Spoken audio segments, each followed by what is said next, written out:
I never got into Minecraft, but I did try it when it was very first released in its alpha state, just this innocent little game that hadn't quite taken the internet by its nutsack yet, and I just didn't really care for it. But I was there super early, like a 2012 Bitcoin enthusiast, but just like those early Bitcoin enthusiasts, I didn't invest. It wasn't my cup of tea, the condom didn't fit me, I just never really got into it, but now I'm being overwhelmed with emails and requests during streams to play Minecraft, because I understand it's the hottest shit on the internet right now, so I figured it's nine years later, might as well give it another try, maybe it'll be fun. Let's check out single player.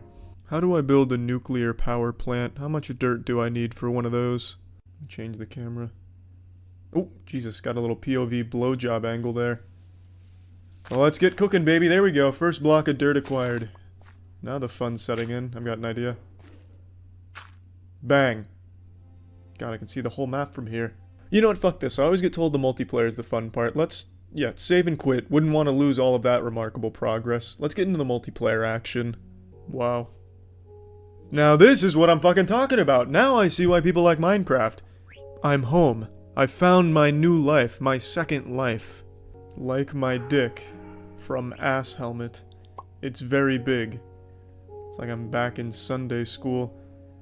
The whole aesthetic of this server makes it feel like I'm getting hacked in the early 2000s. Or that I've just been infested with adware, malware type shit. Top of the Reddit to you, milady. I got a surprise for you. There we go. You picked it up. You're my girlfriend now. Yeah, you are. Oh my goodness. Is that a bikini? Who needs the real world? Is that a penis? Who needs the real world? Ass Helmet out here free dicking it. My goddamn hero. Oh, baby. What's up, girl? Do you like gamers? How do I speak to this goddess? How do I flirt with her? Is my sexy rank not high enough? Character's confidence too low? What's the command for typing in this game? What? Wait, no! Come back! It gets bigger! No! Oh, shit. Hot PvP. What is it, like first to come loses? Battle Royale of premature ejaculation. Club sounds interesting. I don't want to build. Kiss battle. I'm in it. Yeah, baby. Let's get in there. This is my kind of minigame. Let's check out the global leaderboards. This dude's got 3,669 kisses. Amateur. Time to get my sexy rank up, baby. I'm gonna be kissing bitches all day today. There we go. Okay. Well, this isn't what I was expecting. Well, this doesn't... What makes this focused on kissing? It looks kind of just like a Pokemon city. Everyone's talking about me. They're laughing at me. Okay. Well, how about we stop making fun of the new guy and come help him? There we go. Oh, is this my savior? The lifeguard? Lead me out of here. Oh, is this the exit? Oh, nice. That was super nice of him. Time to shoot my shot. Come on, baby. Swipe right. Swipe right. Give me a smooch. I don't even know if you can kiss in this game, but it's called Kiss Battle, so I assume you can. Ass Helmet said yes, but I don't think this guy's Ass Helmet. I got kissed? Oh! Finally! Alright, now I think we're flirting. Here, let's take it to the next level. Get in there. I've assumed the position. Get in there. Jetpack me. Want to fuck me? Well, that's what I've come here for, yeah. Why else would I be here? How do I don't see Beach's name anywhere here. Please, I'm not trying to leave you on red, Beach. Give me a second. I'll just throw it out to the wild. Let them all know my intention. Come on, baby. Where do you want to fuck? Well, I hear imagination's the limit in Minecraft. Let's see what we've got. If possible, on a fucking cloud, you know, a bed of actual roses. I mean, all kinds of romantic shit I can think of. But what do we have at our disposal? What are our locations? Taking an awfully long time. Only at the city? Okay, I can work with that. A little boring. City's not that wild. Maybe we can do it in the library, though. Fulfill that fantasy. The old angry librarian. Is this all it is? Just kind of standing behind him while they crouch in front of you? I mean, I guess it kind of looks like doggy style. Fuck me more. I mean, alright, I'm trying. You're doing all the work here. Let's wait, where'd they go? No, wait, come back! I didn't mean to complain, I'll take it! I'll fucking take it, please, no! No, no, no, no, no! Oh, okay, they're coming back, good. Got a little worried for a second. Alright, just keep going, fuck it. We're already here, might as well go the whole 9 yards. I wonder if there's any, like, commands for it, though. I'll ask. What is the command for the Cleveland steamer? Yeah, I wonder if there's a Cleveland steamer option in here. That'd be fucking awesome. For those that don't know, and I'm sure you all do anyway, the Cleveland steamer is where you take a shit on the chest and then put your ass on it, rubbing back and forth, emulating a steamroller. Thus the name. What do you mean, what? You ain't never heard of a Cleveland steamer? I also don't like the way you asked that. Just so matter of fact, what? It's a little condescending, you kink shaming me? You're really gonna kink shame me in a Minecraft sex server? I'll let it slide for now. Just tell me, is there a command? Look into your little Minecraft handbook, your Prima official strategy guide. There's not. No Cleveland steamer, huh? Yeah, then I think we're done here. Fuck Minecraft. I'm sure you can't tell just by looking at me because I'm being very brave about it, but I am currently suffering from a severe itch in my mid-back. And it's in this unfortunate position where no matter how hard I try, I just can't quite get after it. I've been desperately trying to scratch it, and I know we're not animals, so we have tools, and I've been trying to utilize one of them, the longest object I have around me, but even then, this pin doesn't quite get to where I need it to, so I can't do it. If only there was some drunk 56-year-old woman that could hit me with her car while I'm walking down the sidewalk. Then maybe I'd stop thinking about this fucking itch. And luckily, I know just the woman for the job. This lady's crazy. It's a terrifying video. A youngster riding his dirt bike, apparently targeted by a driver. Oh my God! The woman behind the wheel seems determined to run him over. Oh my God! I was scared for my son's life. That's certified Dukes of Hazzard type shit right there. That lady's been playing a little too much GTA Online. So this is a 56-year-old woman who was hitting the sauce a bit hard. She was reportedly intoxicated at the time of this encounter and says she doesn't even remember doing this, where she literally fucking pulled that shit around, driving on the sidewalk, looking to just splatter this kid like it's Halo 3. Just, she's dropping that lead foot, she's going pedal to the metal, just trying to run this kid over, all because, who knows? No one has any fucking clue because there wasn't like an argument or anything. It's not like this kid fucking, can-canned off of her vehicle there or anything or gave her the finger or anything. There was nothing that led up to this. He was just minding his own business, practicing some tricks, and she snapped.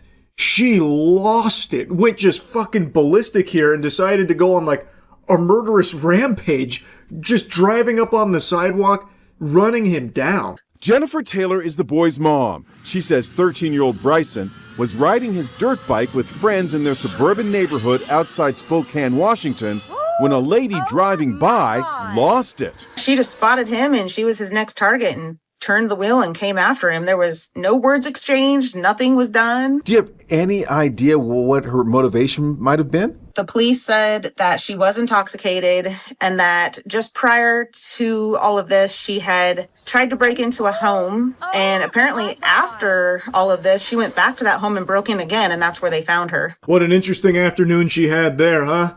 Hit the brewskis a little hard, a little butt chugging to the natty lights. Next thing you know, you're trying to break into a house, then trying to run some child over in your vehicle, then you're going back to that house trying to break in again, and they throw you in cuffs. That's a full day right there. What an adventure. Also, in all of the coverage I've seen of this, every video has a title like this where it's video allegedly shows woman driving up on sidewalk trying to hit a child with her car, or this Inside Edition title, video appears to show this woman trying to run a child over with her car on the sidewalk. Like, I understand, like, they're just covering their own ass legally, but What do you mean it appears to show that? That's what happened. Like, there's no wiggle room that this is just like some baseless allegation. You can watch it unfold. It's not AI. They arrested the woman. She even admitted to the drinking and driving, being intoxicated behind the wheel, and says that her memory's a little foggy on that whole trying to run over a child on his dirt bike thing. She probably views that as a bunch of hoopla because she can't remember it. Like, oh no, I may have been drinking and driving, but no, that's very unlike me. I would never do something like that. And since I don't remember it, you can't punish me for it. Checkmate. According to the police report, she denied drinking alcohol or consuming any drugs, but then changed her story and admitted to drinking alcohol. While trying to put her in the back of a patrol car, she resisted and even tried to kick a deputy. The woman has been charged with criminal trespass, DUI, and assault. She lives in the neighborhood where today lots of people want her punished severely. Yeah, it sounds reasonable to me. She should be punished severely. She tried to use her car like a fucking torpedo.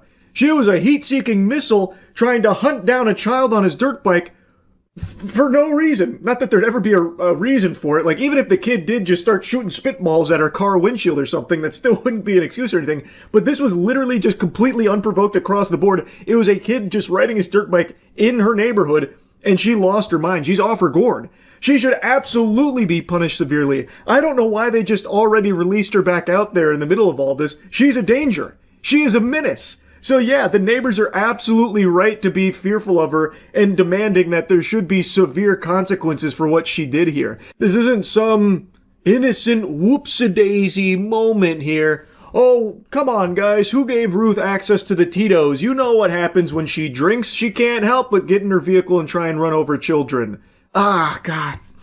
She's so quirky, oh boy. And I haven't even begun to scratch the surface of the rest of her shenanigans from that afternoon of trying to break into homes twice. Like, Jiminy Christmas, she sounds like a loose cannon. So apparently, she was telling deputies that she had taken her dog for a ride and was looking for other dogs to socialize with, and said she stopped after noticing dogs in a fenced yard and denied knowing the homeowner or attempting to enter the home. And then also told the deputies she didn't remember the earlier incident of trying to run over that child on the dirt bike. She also initially denied consuming drugs or alcohol, but then later sang a different tune. So her explanation is, no, you see, I was taking my dog for a ride. We were, cruising around looking for other pooches to socialize my pup with. And I saw some dogs in a fenced-in yard, so I had to stop. That's normal behavior, right? That totally makes sense for what I'm doing out here. And this supposed possible burglaries, just a misunderstanding. So she was booked on charges of first-degree attempted assault, DUI, first-degree criminal trespass, and then at her court appearance the next day, the Superior Court Commissioner of Spokane County ordered her release on her own recognizance, and she was released without posting bond. I just don't understand why this is so commonplace. I really don't. She is dangerous. She attempted to run over a child while blackout drunk behind the wheel of her vehicle. What the fuck? Horrifying. She's clearly using her vehicle to attack a child, goes this social media comment. Unbelievable. She tried to assault a child with a vehicle, goes another. You saw that video. Yeah. It's frightening. Very frightening. She could have run him over. She could have killed him. Mm-hmm. Where do you think she should be right now? I think she should be in jail, off the streets, not able to hurt anyone else. Oh my God! I agree with that sentiment 100%. She should be in the slammer. I don't think this is being taken seriously enough. Like, even the people that are commenting saying that she was attempting to assault the child with her vehicle, I would go a step further. I think this is just blatant attempted murder. Going out of her way, driving down the sidewalk, chasing this child in her car, just going, like, barreling down the sidewalk to try and run this kid over.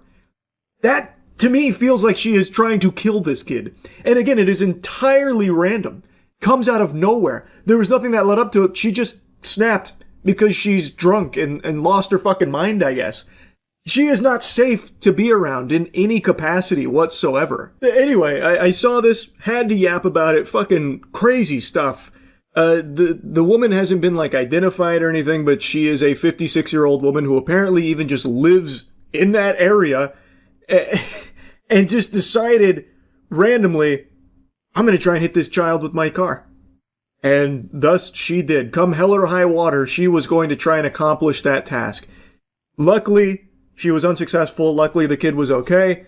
But yeah, I do think she should be in jail right now. Not back out there on the streets. Anyway, that's about it. See ya.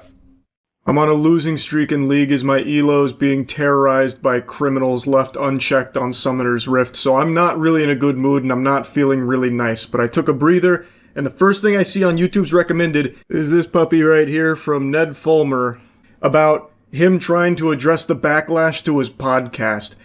This was posted 5 days ago. I don't know why it's getting recommended now. Maybe because I made a video on the podcast like a month or two ago. I don't know how long it's been now. About how it's like one of the most awkward podcasts ever filmed. So now YouTube decided, Charles, we know you've had a bad day, but don't worry, we've got your medicine right here. It's just what the doctor ordered. A nice dog shit apology from Ned. That's not his wife in the bed, Fulmer. Joy. Can't wait. Hello.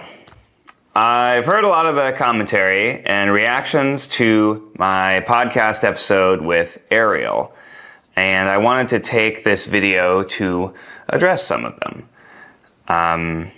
That episode with Ariel was mostly about her story, and now in this video, I'll tell a little bit more of mine. Did we watch the same podcast, Ned?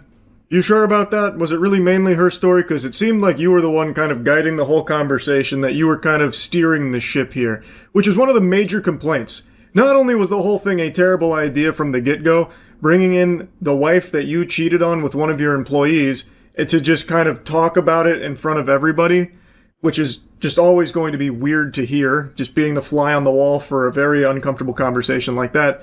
But the conversation also went with you in the driver's seat, which feels like the antithesis of what it should have been with letting your wife air out everything. And if it was supposed to be therapeutic for your wife, why wasn't she the one that was kind of in charge to lead this discussion? It was you.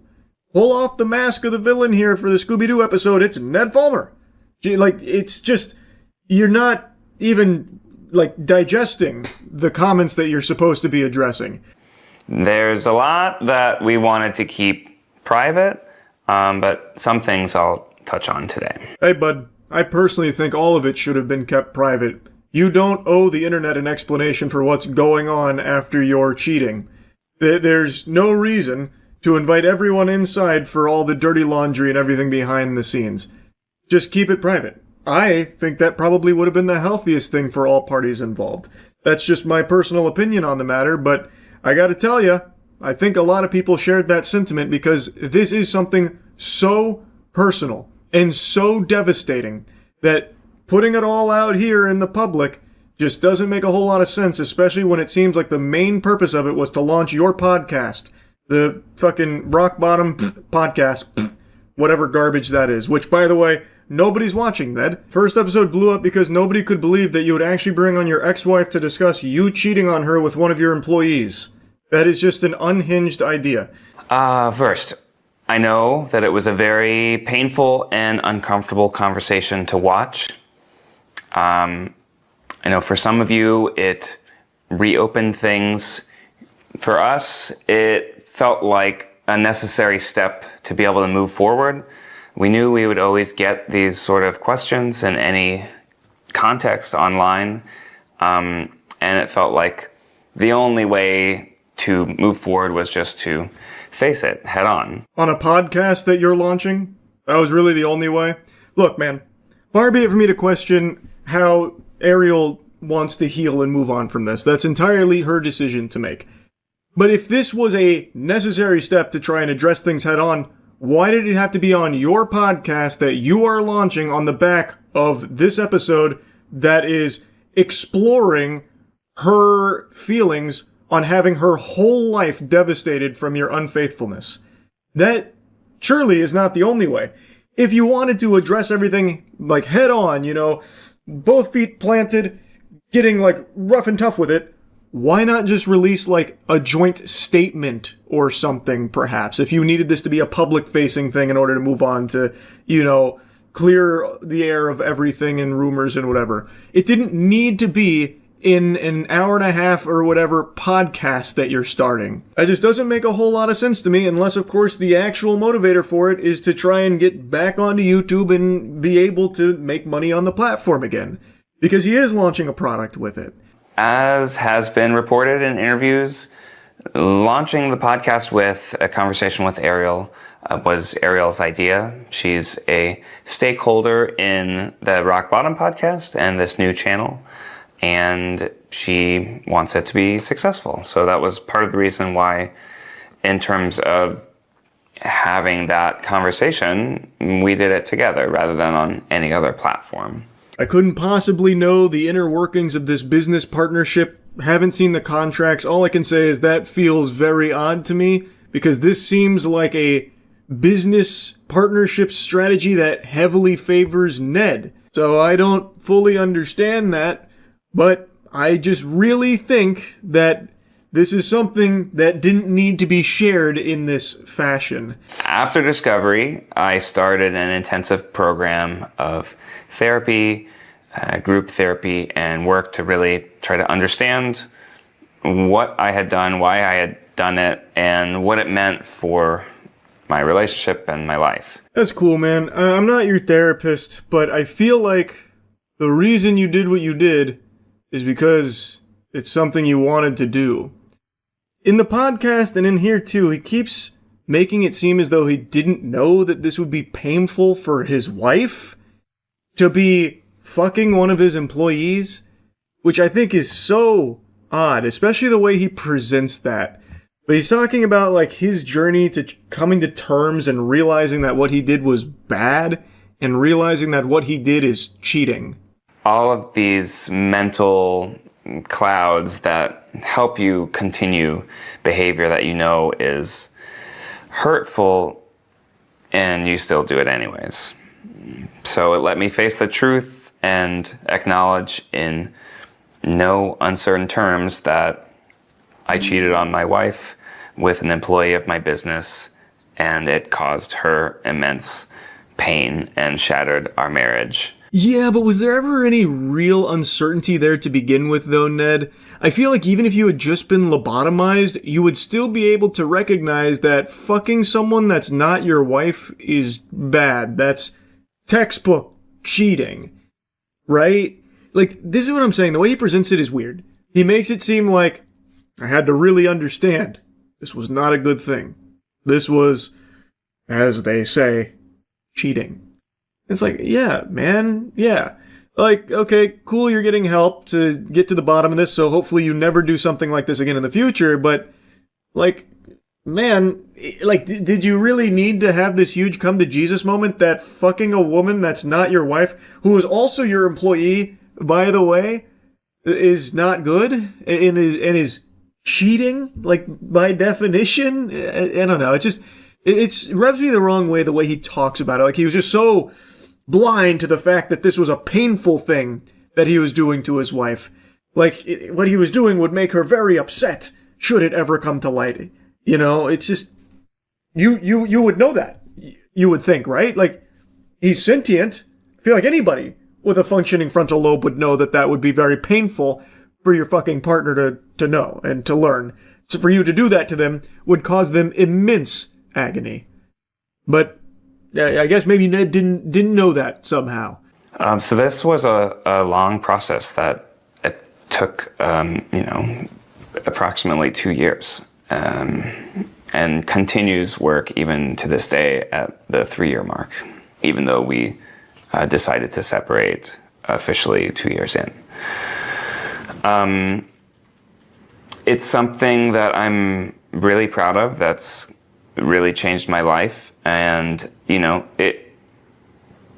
I understand that if a viewer is watching this for the first time, I'll let that thought continue in just a moment there. It is so peculiar that he would say that it's something he's proud of here. He's not talking about like the actual cheating, I don't think, or anything like that. He's talking about him getting like therapy and the help that he needs to recognize that cheating is bad and get to the root cause of why he cheated. But to even say something like that in a video like this is very odd. Or just sees this 15-second clip on TikTok, you don't understand everything that has led us to this point.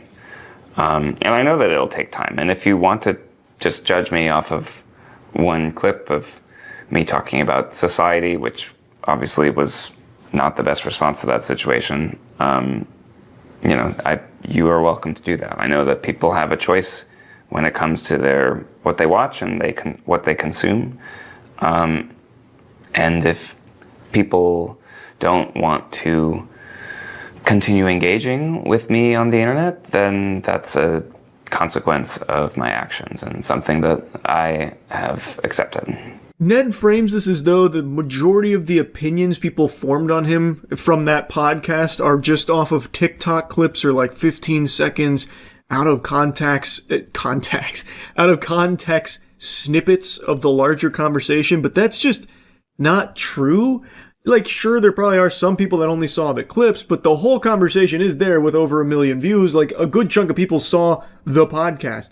I think a lot of people like me couldn't finish the whole thing because of how unbelievably uncomfortable and awkward it was, but it's very understandable for them to form their opinions on you based on the fact that you cheated on your wife, betraying her trust, being unfaithful to her with one of your employees, man. Like, even just seeing some of the clips or just even knowing that, plenty of people are not going to like you for that. It has nothing to do with them only seeing these podcast clips that make you look bad. The whole podcast makes you look bad because what you did is bad. You did a really bad thing, Ned. Now he has the audacity to throw himself like a little pity party here, Oh man, you have a choice in what you consume, I suppose. So if you're watching these like 15-second clips, these snippets that make me look really bad, I mean, I guess that's your choice to make. I've come to terms with it. Like, as if that's the only reason people have a negative opinion of him.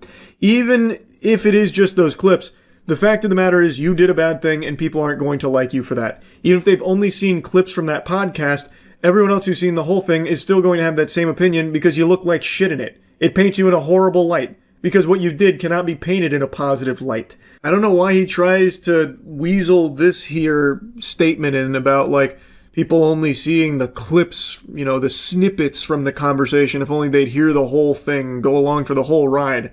It doesn't make sense. Because clips or whole thing, you are still going to walk away with a bad impression of Ned, regardless.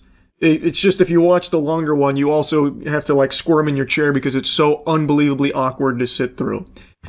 Anyway, though, most of this is him talking about like what he's done to try and grow from it, like as a person, become a better person. It's very weird because this is him bringing up his cheating again. It almost feels like he's doing it because he knows it's going to get eyes. Like, it is a very weird thing to do again, to bring up him being a cheater. But, it's getting some views for him, and maybe that's the goal. I don't really get it. But anyway, that's really about it. Yeah. I'm a papier-mâché rhinoceros, bitch. You humans better keep your head on a swivel, 'cause I'm looking for friends in all the wrong places.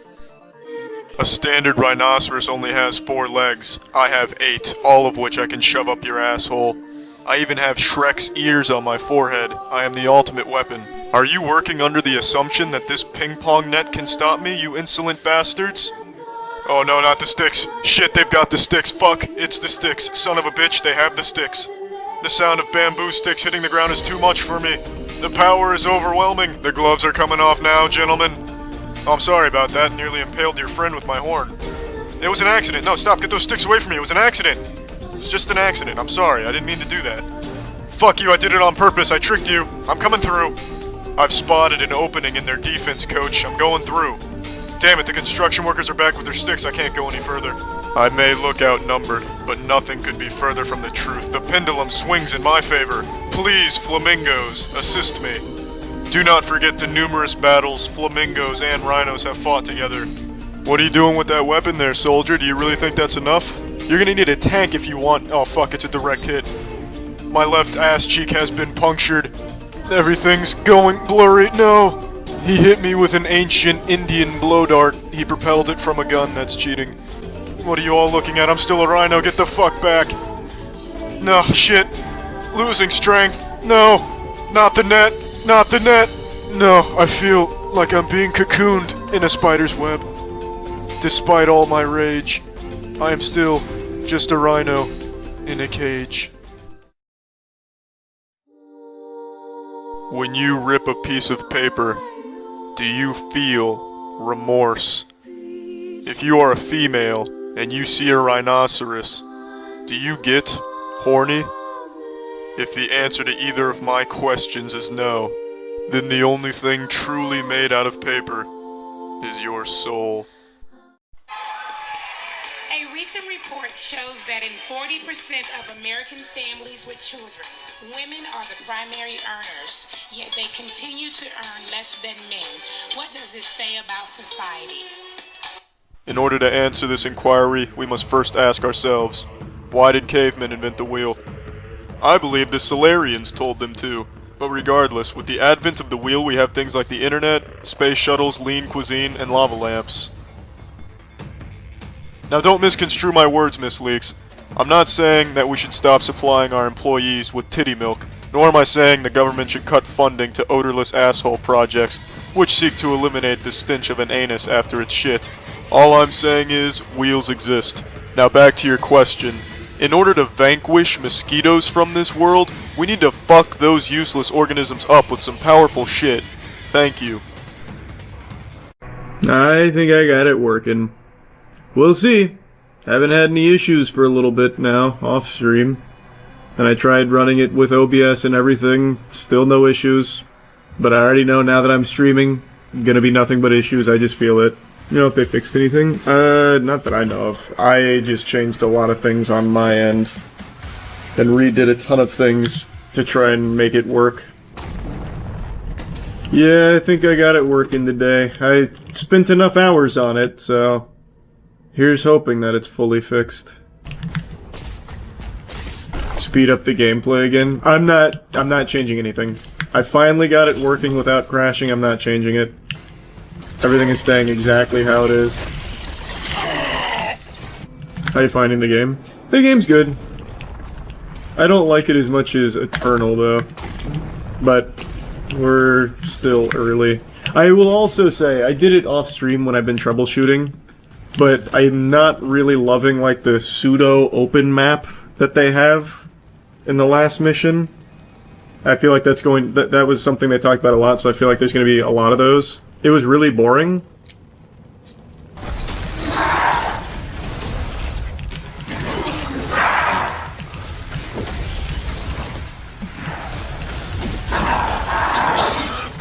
I really like this weapon. It shoots just a giant bowling ball at them. Does a ton of damage.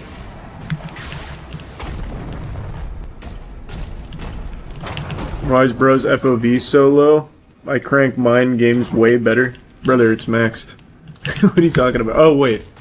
It might not be maxed anymore after all the changes. Let me see.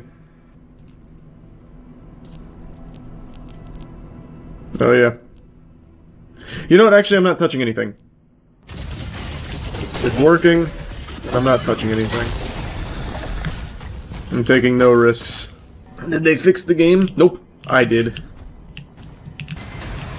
I agree, 200% is more fun. It's just I'm not risking it. The last thing I want to do is have this shit crash again. But I agree, setting it to 200% was much more fun.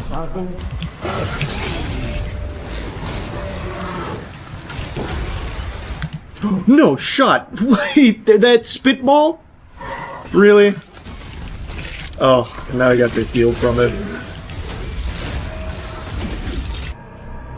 No more tricks, old king. Novik! No!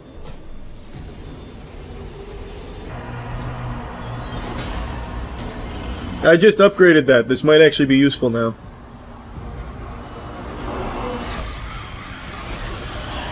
No! Magic missile!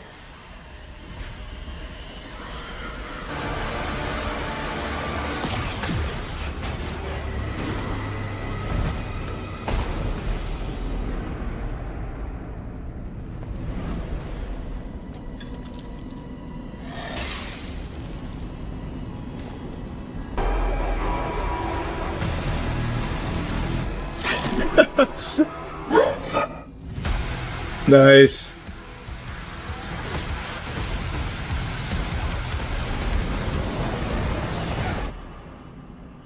A very rare Doomslayer line. It's wired to a detonator. Who gives a fuck? It's the Doomslayer. I feel bad for the bomb if it tries to blow up inside of him. He's after something. You saw that. Part is incomplete. It's I like how the power of a god, they still say, stronger than maybe you. Don't know where it is. Valen's search party is still active.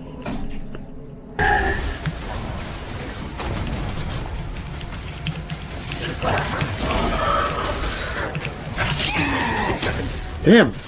I am really missing these shots right now.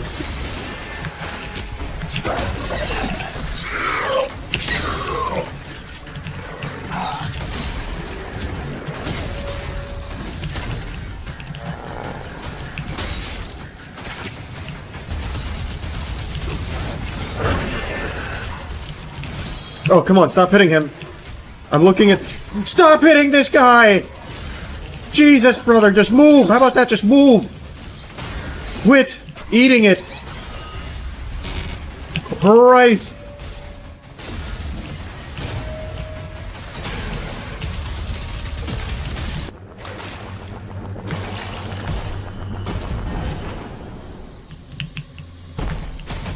No!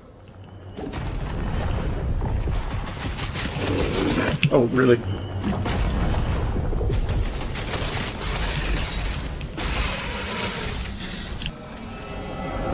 What are your thoughts? The game's good. I already know I'm gonna hate the next mech mission, though. Like this is what I said last night. The mech and the dragon are fun for a mission, but I already know there's multiple missions with them, and it's just kind of tedious. Especially the dragon, holy fuck. That's where the speed needs to be high. I just don't want to risk a crash. I finally got it fucking working. I really don't want to risk crashing.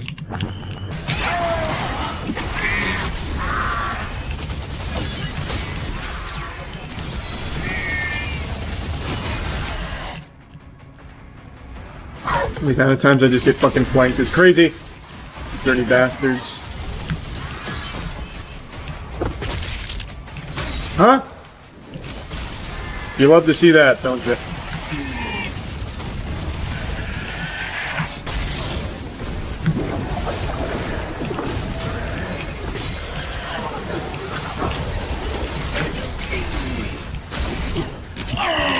Oh shit.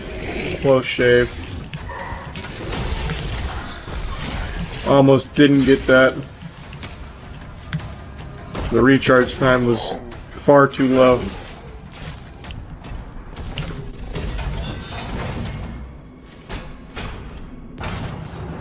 Ooh. Inside the forge. Nice. God, I hate that guy. I am liking this grenade launcher. Nice and clean. Agadon Hunter identified. Oh! This guy's new? That's very nice, finally. Didn't expect that.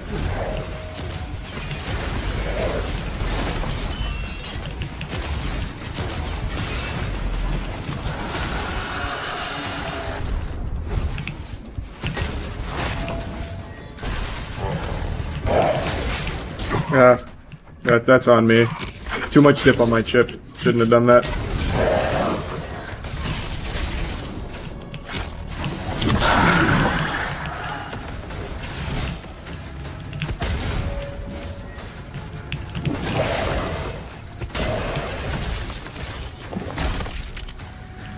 Very nice.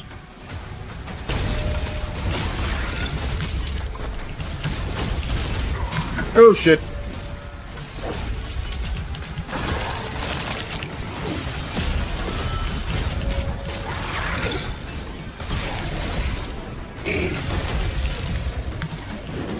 Whew.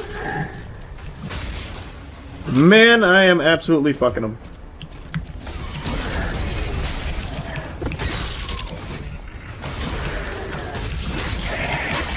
Like, that combo, even without charging, is just so good.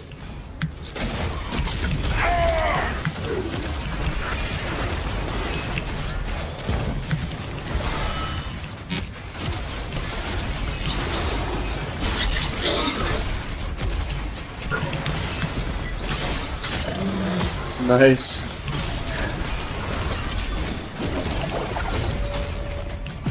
Whoa, whoa! Didn't see the flaming heads, Jesus. Those do so much damage. So far, that's like the strongest enemy in the game, is those flying flaming heads. My god. Oh god, just that. That's my shield gone. Ah! Fucking knew there was one of these in the back, I could tell. They're the only things that do, like, actual consistent damage.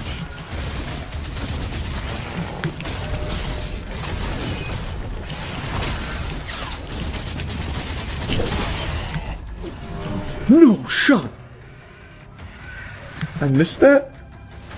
Damn, they went crazy on me over there. How did I miss?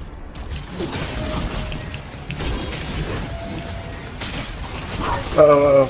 Oh, fuck, I'm stuck, I'm stuck.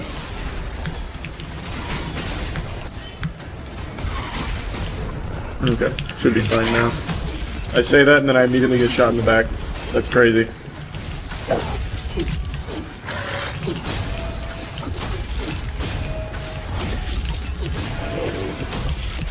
How are you still alive? There, finally. Holy.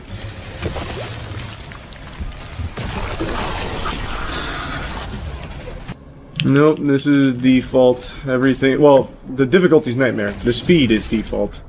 I'm not taking any chances setting it back to 200%, even though I like 200% much more. Feels a lot better.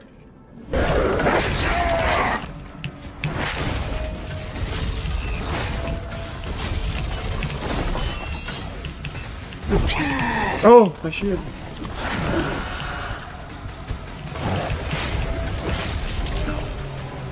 I didn't know he had a combo like that. That damage still seemed really good. I missed that parry, which is embarrassing, but whatever. Wait. Why am I all the way back here? Am I going to do more magic? Brother, we're doing magic all the time on skill check. Speaking of card games, though, let me run something by people. I'm curious. I want to take a temperature here. I have been absolutely fucking glued to watching card scammers, particularly Pokemon, like on Whatnot and just across like shorts and all that shit. I absolutely hate scalpers. I love watching the videos though, and like all the fights and shit at Pokemon card restocks at Target and at the Pokemon vending machines.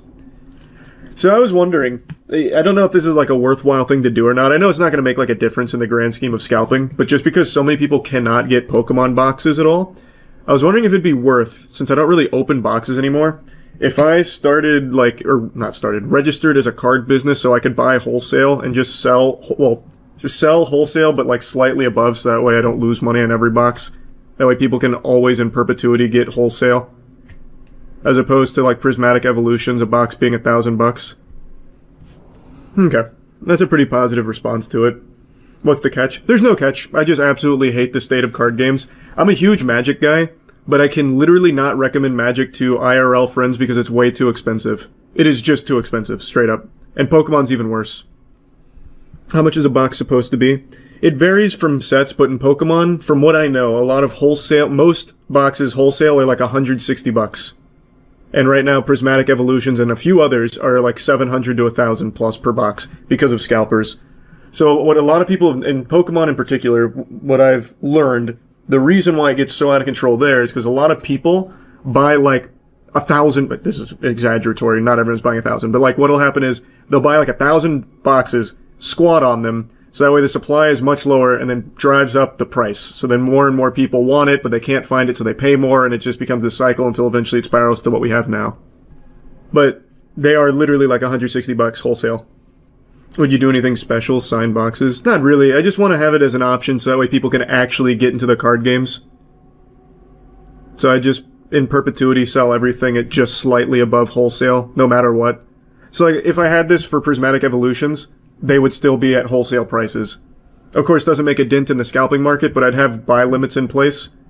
Probably the way I'd do it is I'd make it like one box purchase per account per week or something like that. So that way, like, scalpers can't exploit it, that kind of thing. I don't know. I'd have to figure out how to do anti-scalping measures, but there's definitely ways of doing it.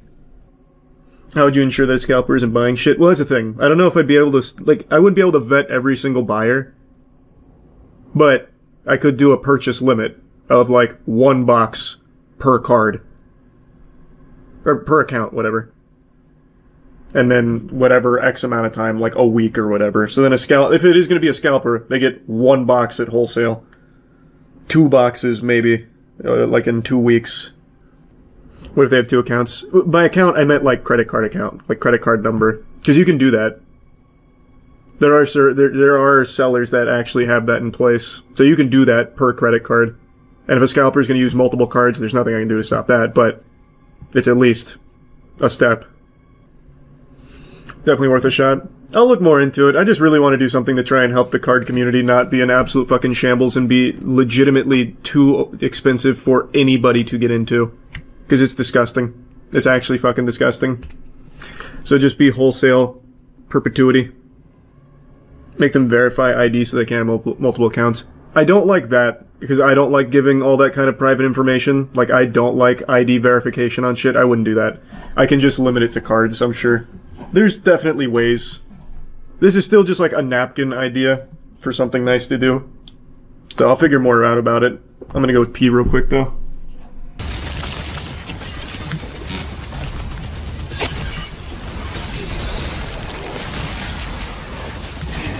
No!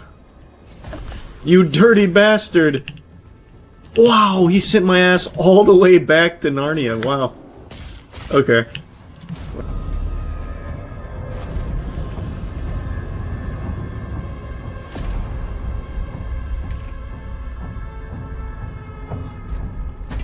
This the energy. That's my shield!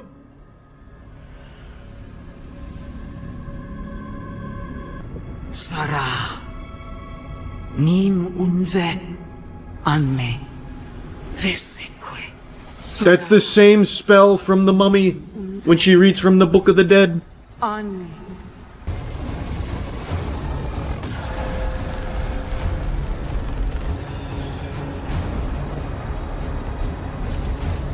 Yes. Come alive for me. That's so cool.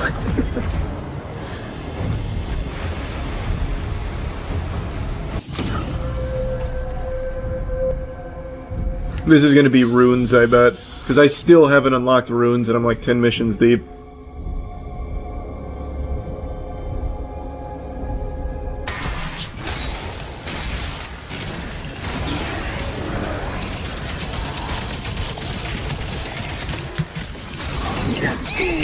Oh, it's close.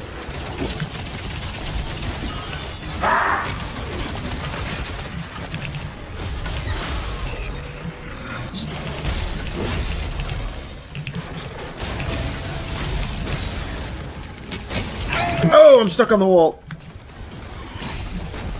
Jesus.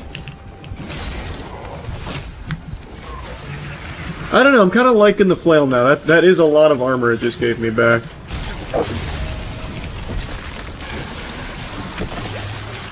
Thanks for the ammo, Bob.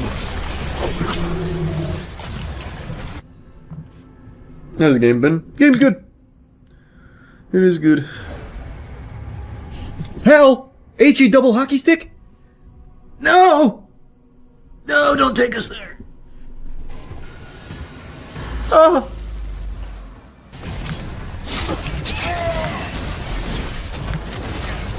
Whoa, this guy's new.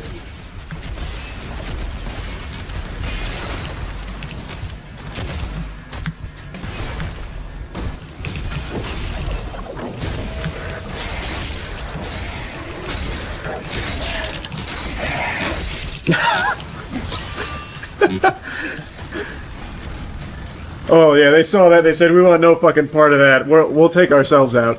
Don't mind us.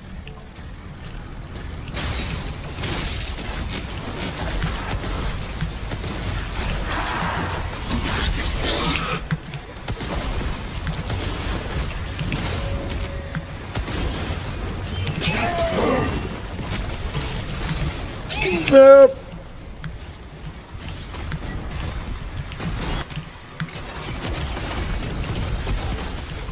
Huge. They really thought.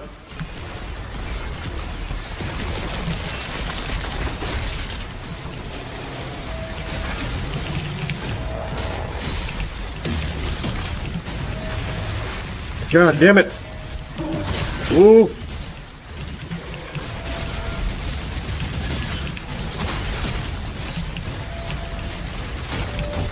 Thank you. Easy enough. Hellfire core identified. I should have checked if there was anything in there before doing that. I'm not gonna lie, there might have been a secret. There's supposed to be no music. Nope. I'm probably gonna have to reload to fix that bug, unfortunately. I was hoping it'd be fixed.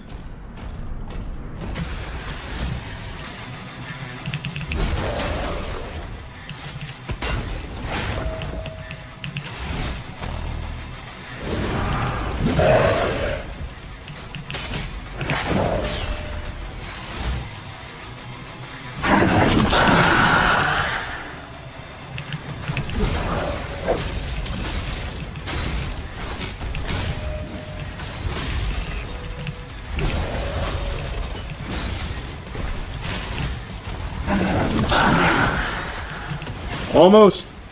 He's got to be close. There we go. Nice and easy. What did I get for that? Fucking anything?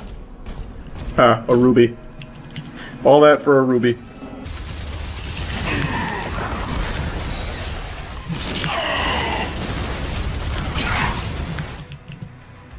I keep getting hit by something behind.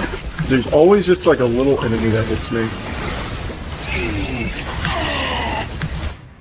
Oh my god, 2 lives. What the fuck hit me from that?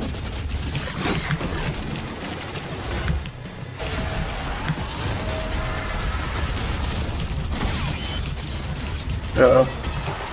Damn it.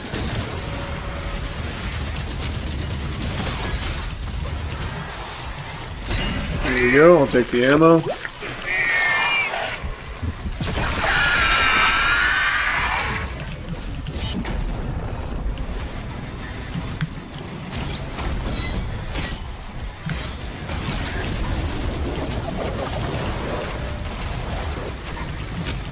Oh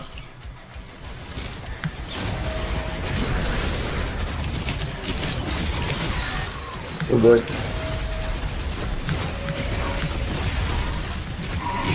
That's fucking awful.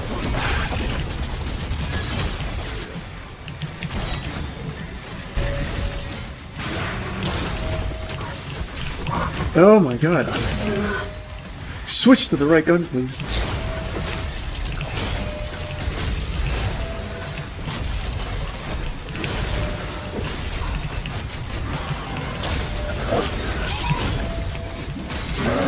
There we go.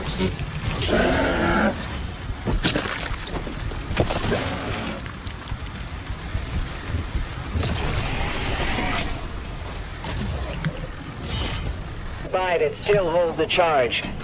You can use it to get the other admin online. What the fuck is happening? Help! Help! Why did that happen? What's your favorite part of this game? I really like the guns. Autopilot engaged. System reboot. I just wish it was mainly about the guns, but it's more so about the parry melee.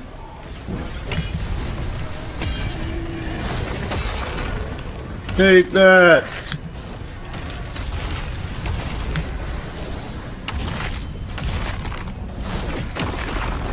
Yeah! Oh, I'm really fucking cooking. You're next, pussy. Woohoo! Oh, it's so pretty. Man, I fucking hate these mech missions. It's just so boring. It's like cool looking, and if you only had to do this one time, it'd be fine. But if this is gonna be like a big part, what would you rate it out of 10? Is it worth the 70? I might give it out of 10. Right now, I'd probably give it like a 7.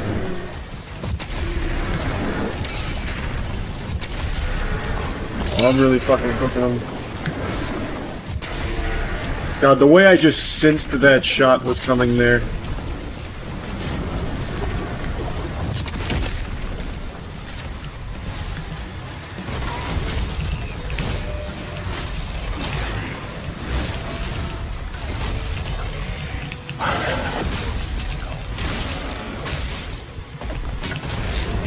No! I got greedy. Oh. That was stupid. I got so greedy there. I thought I could stun him before that hit.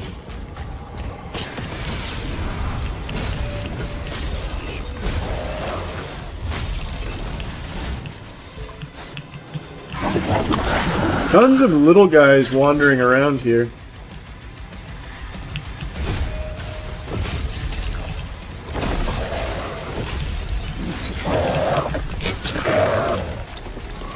I'll take that armor.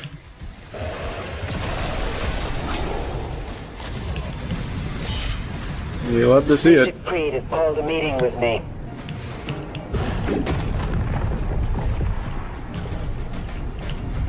Portal opening above the command station. Something massive is coming through. We need air support. Ensign, prepare the Slayer's dragon. No, don't prepare the dragon. Belay that order, please. Oh, god damn it. Oh well. It was only a matter of time.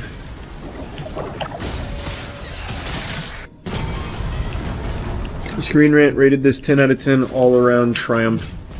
Like I said, I could see this being some people's favorite Doom game. Like, if you don't really like the super fast pace of Eternal, this is like probably perfect for you. Oh, how did I miss? That's so cringy, I can't believe I missed that parry. But I don't know how anyone could like the mech and dragon sections. They are boring. Like, really boring. They're visually very cool, and if they were a one-time thing, that'd be great, but they are not a one-time thing. Communications are jammed. Does Doom Dark Ages do anything better than Eternal? Yes, it does one thing that I think is much better here than Eternal. The story. I actually really like the cutscenes here. I think they've done a great job with that. But everything else I do prefer Eternal.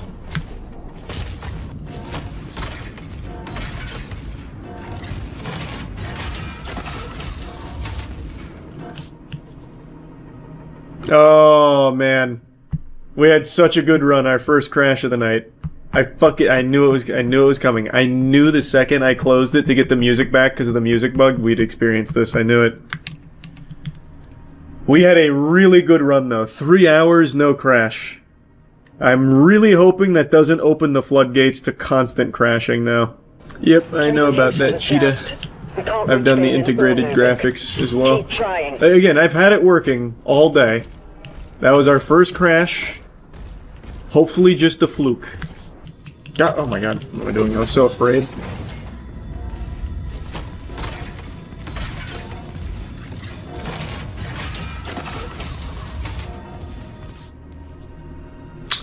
It does not like this. It doesn't like this gun. I don't know what to do about that. That's crazy. Even at its worst, with all the crashing yesterday, I didn't have that problem. Yep. I think our goose is cooked now. I have this semblance, like the concept of an idea. Do I have to pick up the gun? I do. It's main objective. Okay.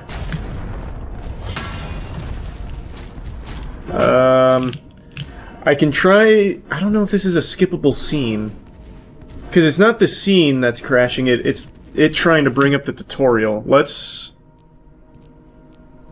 turn that off. Surely there's an accessibility thing for that, right? Okay, can't turn off tutorial, I don't think. You have to go back to the main menu. Okay. How else should I try this?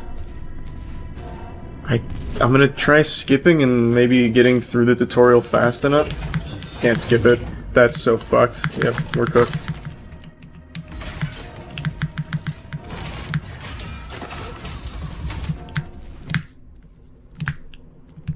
Yeah, can't skip it.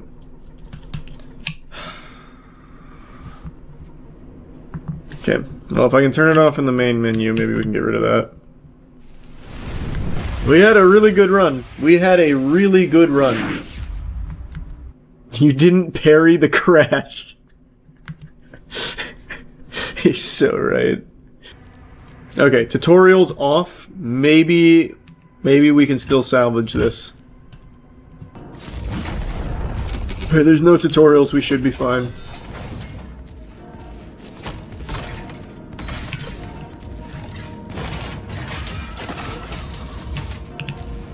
We're fine. Does this mirror this game look significantly easier? It is. It is significantly easier than 2016 and Eternal. Even when you put everything to max and the parry timing window to like the lowest it'll go, it's still pretty easy. We were doing it last night, which is fine. And it's a word they used a few times as well. It really feels like they wanted to make this a very accessible game, which not usually my taste, but for a lot of other people, I'm sure they'll really appreciate it.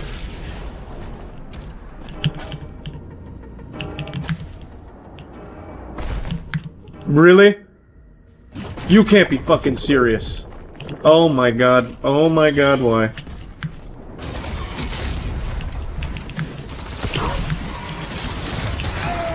Oh! I killed myself! I should really just stick with ball and chain. I am just constantly getting myself killed with just rockets. But I just spend so much on it. It feels like such a waste not to use it.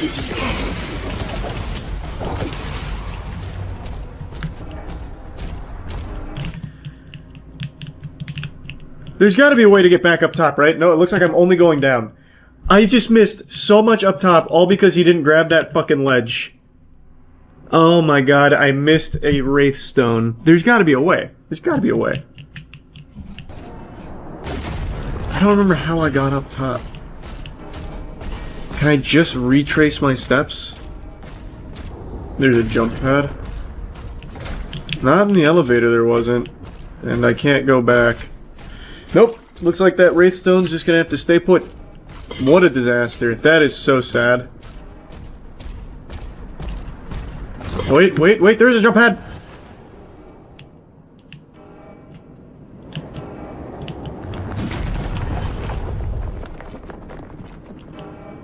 Where is that launching me?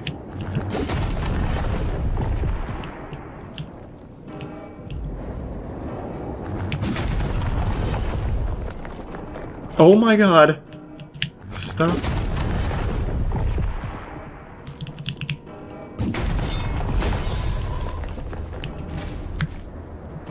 I can't make that.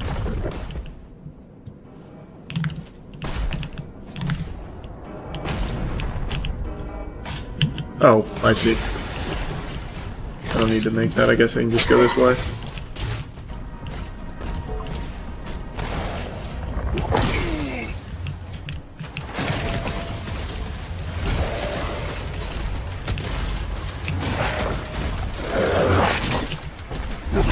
Oh boy, I missed that one.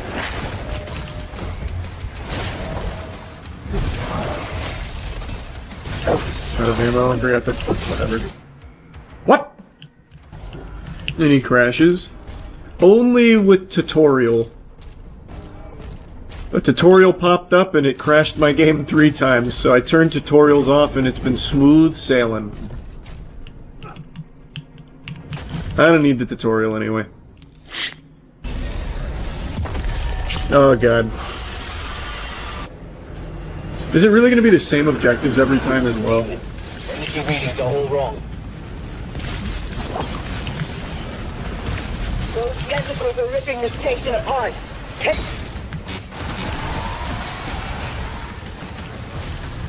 Come back.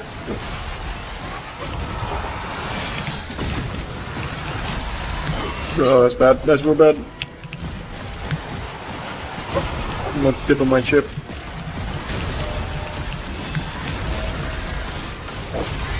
There you go.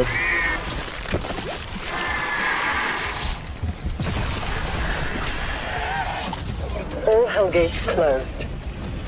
All tentacles have been cleared. Threat neutralized.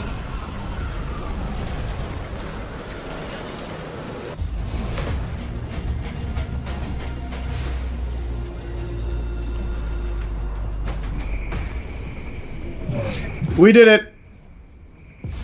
Oh, now she's canoodling with the Sentinel fat guy. Unlucky. All that work. For what? That's in the gameplay. I think Eternal's better, but I think Dark Age is really satisfying. I enjoy it. I like it. I just don't like it as much. Like, I feel... Okay. Like, I feel like if I had never played Doom 2016 or Doom Eternal, this would feel great. And it still feels fine. Like, it's not bad or anything. I do like it. It's just so different from the two that I really, really like, especially Eternal, that I can't help but just compare it to that.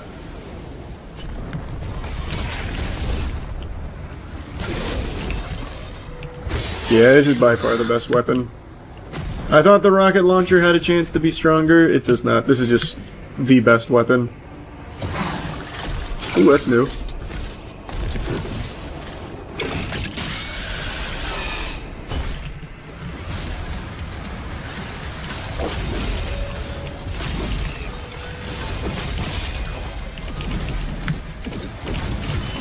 Whoa!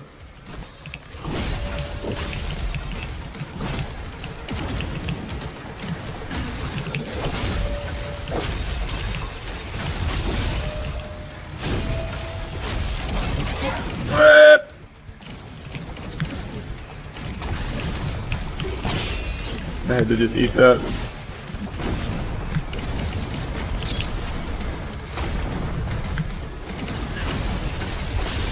There we go. Played it a little safe at the end there. We found a control switch.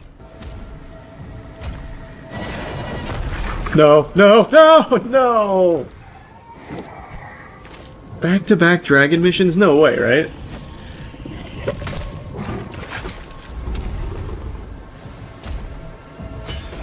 Oh, fuck. Oh, God. That's even worse. Oh, boy. Oh, wait. No. Okay, thank God. I misunderstood. I thought I was gonna have to do... Nope. That's exactly what I thought it was. We need to wake it up. Makers have given us directions. Yeah! Oh. He's using different ones. I'm here! Okay, didn't expect that. I'm gonna be honest, I didn't expect there to be an invisible guy. That was news to me. That was a great prank. He really did get me good with that one. That one had the whole class laughing.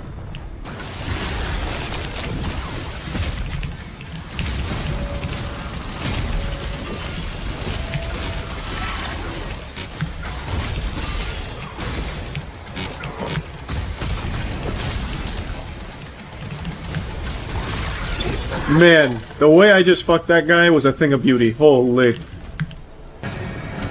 What I really don't understand is the point of these things. They don't do anything, they don't fight back, they just run, and that's it.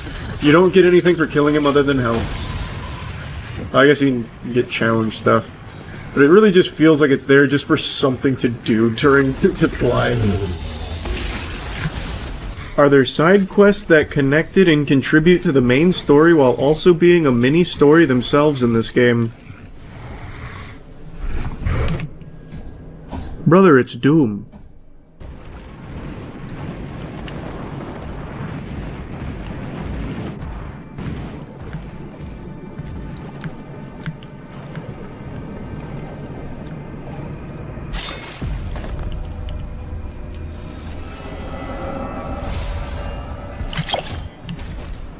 Doom guy swimming is new, I must say.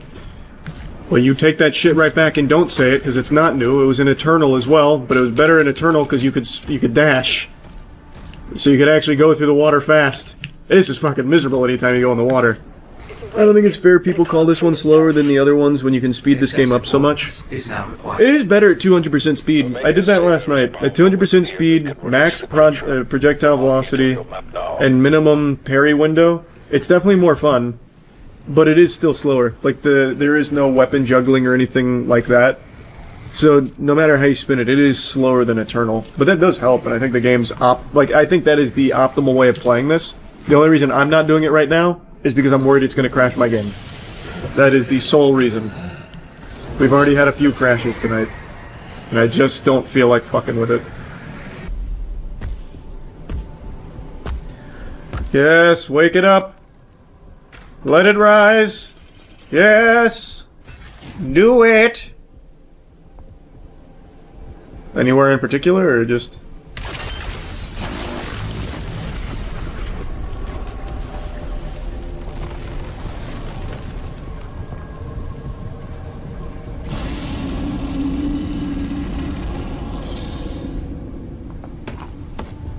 Climb in there and shoot yourself off of it. Oh wow. BFC. This is the game's version of the BFG, nice. That's pretty nice.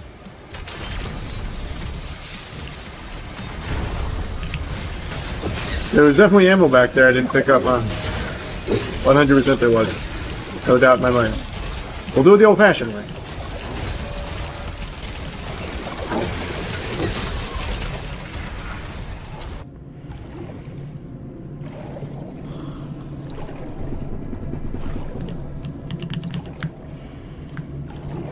This is the slowest swimming I've ever fucking experienced. And there's no way to do it faster.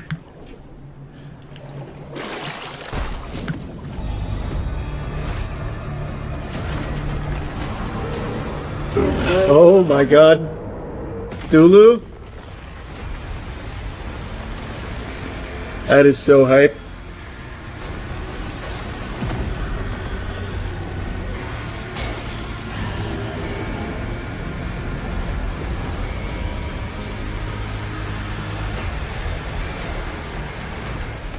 See, that's what I'm saying. The one thing this game does better than Doom Eternal in 2016 is the cutscenes. Like, having an actual, like, pretty deep story and a lot of cutscenes, I think it's pretty hype.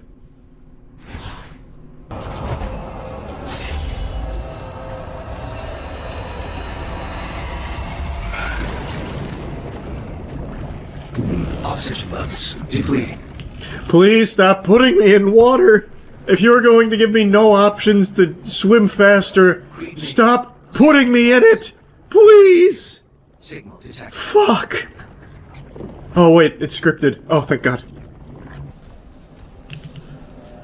There it is. The new melee weapon. The Dread Mace, huh?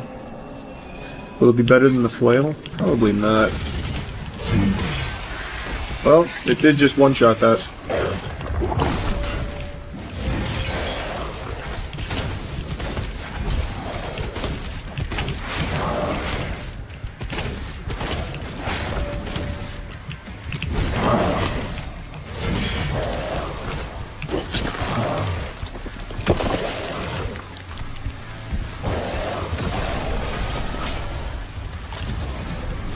Looking good. Thoughts so far? The game's fine. It's good. It's just not. Oh, and there goes all the shit. Who cares? It's just not as good as the previous two Doom games. It's definitely the weakest of the trilogy so far.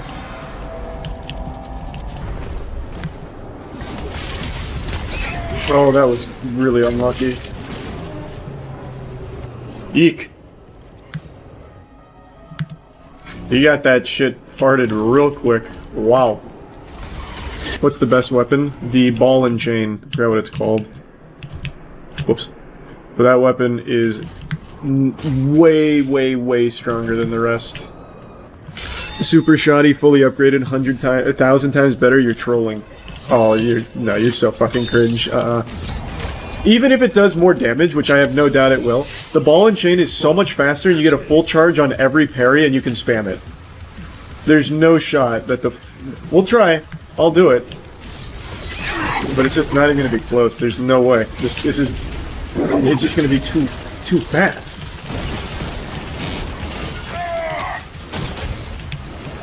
There's no way the super shoddy can match it. Super shoddy with Knives parry is broken. Knives did seem like it could be really good. I'm liking the turret though. But I assure you, the fucking ball and chain, it is... I'm gonna fully upgrade this, we'll see. But I just don't see a world where it's gonna outclass the ball and chain.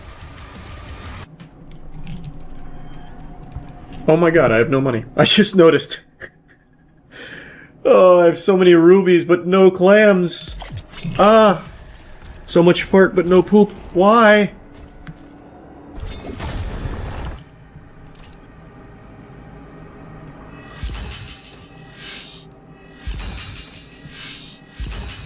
Alright, let's see. Let's see if this can beat ball and chain. I would be very surprised if it does.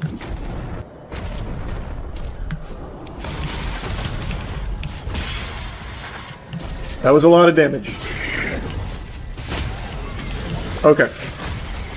It is a lot of damage. Perhaps it is better. Ball and chain is 2 shots, this one's 1. Holy, what the fuck? That's cringe and you know it.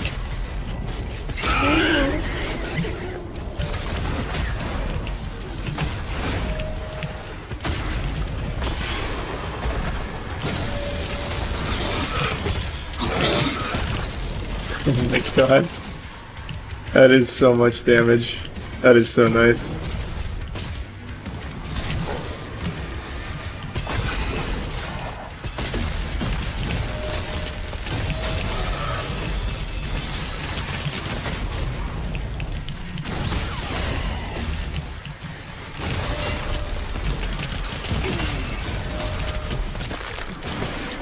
There we go.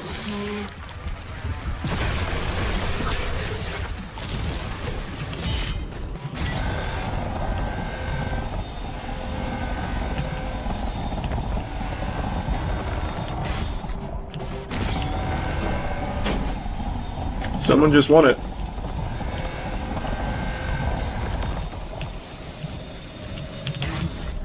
Hold on 1 second, we can go in here.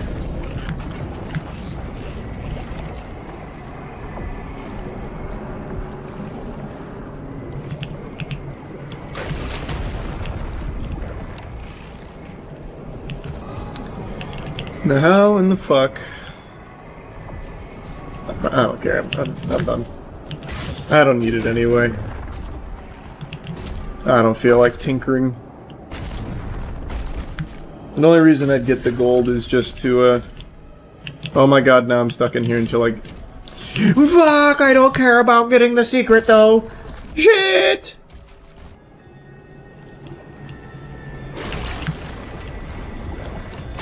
Oh, you didn't climb.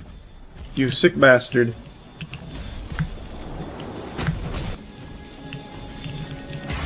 I have to go through the whole goddamn rotation again!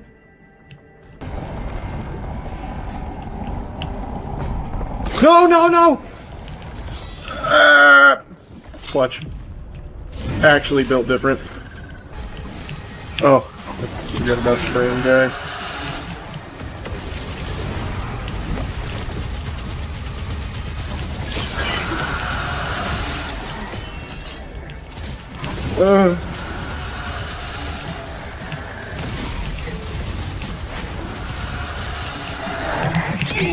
What? That hit?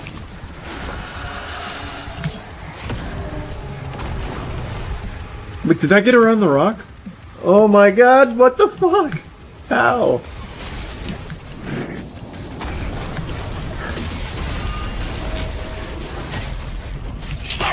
Really? I didn't kill him in time.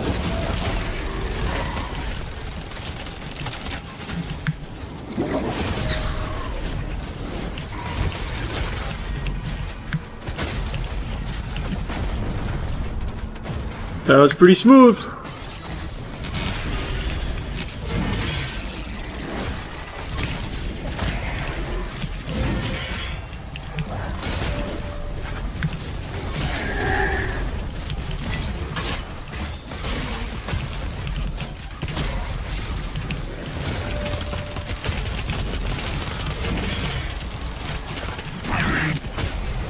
Man, I am absolutely fucking slapping him right now. The super shotty does feel good. So this and ball and chain by far the best weapons in the game, and it's not close.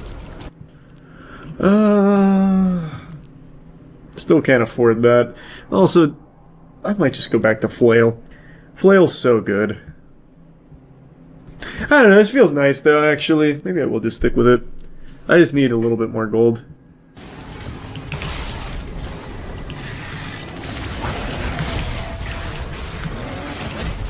Holy.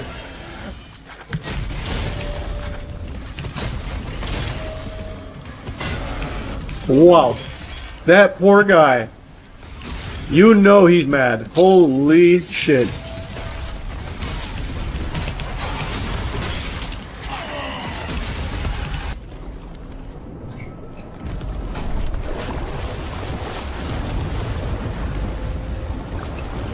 Oh my. Is this the main Cthulhu? Yeah, I think it is.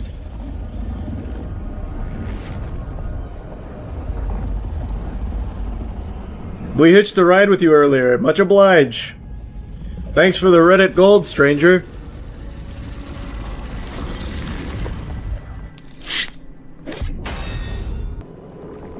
Why would it bother eating me? I'll never understand that shit. That's like the only thing it could do to give me a chance to kill it. It could just crush me in its fucking hand and I could do nothing about it.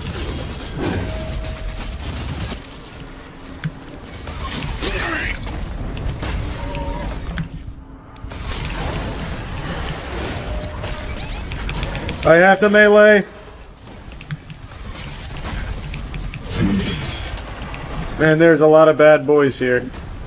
Would have been a great opportunity to use the DFC if I had thought of it right now.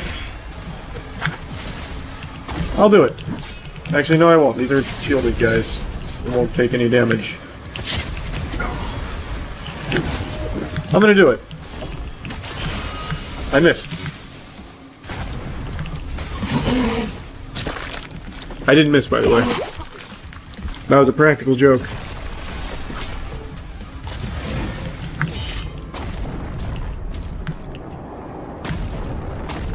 Oh, the face cam just overheated, huh? Oh, it has been a bit of a long stream, huh? 6 hours so far? Hold on. Just gotta let it cool down for a sec. Oh, you guys can't even see what I'm doing right now. Anything could be happening! It's been like that for a while. How long? Actually, it's a really good opportunity to turn the air down. I think that's the reason this keeps overheating in like 6 hours.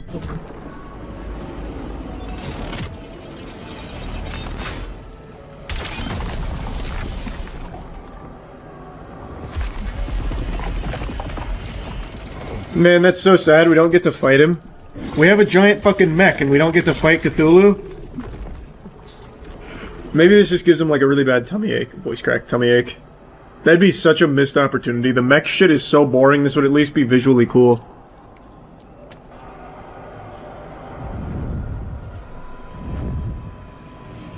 No! What have they done to you?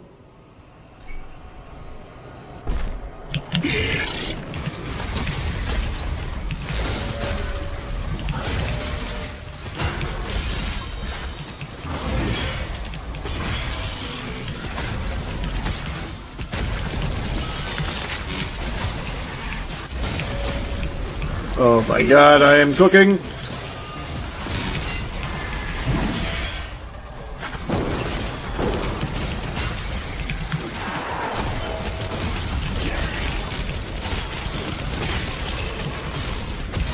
Woo!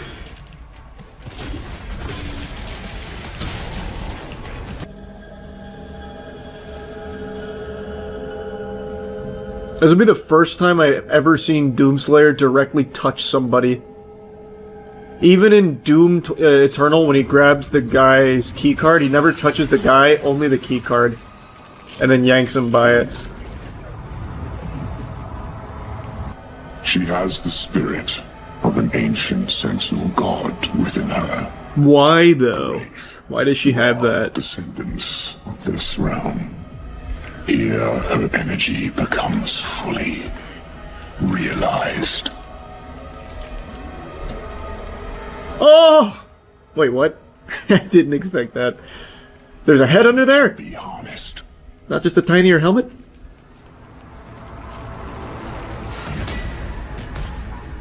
He looks kind of like Guts. We should kill it.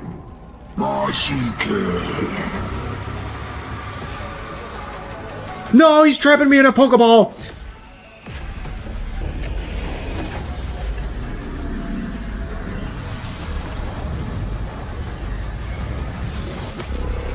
Damn!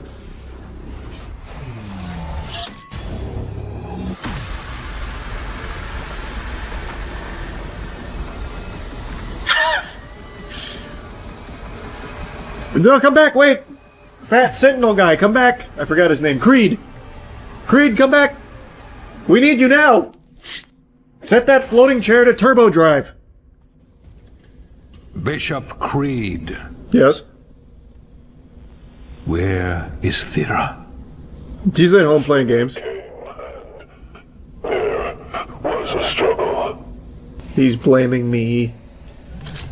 We're being framed!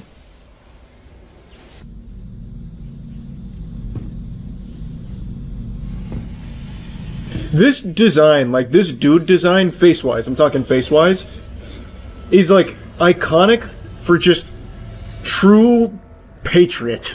Like, the Guts, Titus from Warhammer 40k, and now Doomslayer, they all just look so similar.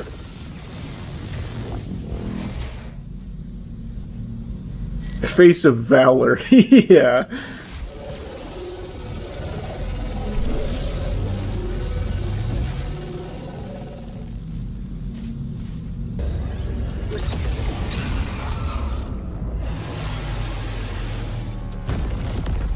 Nice, the three-piece.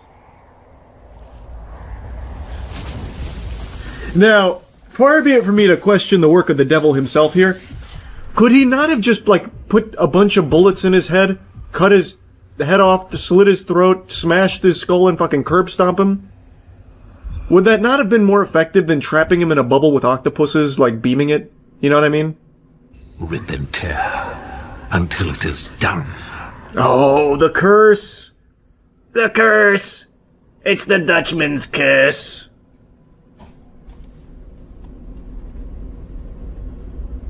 Oh! Whoa! Wait, I didn't expect that.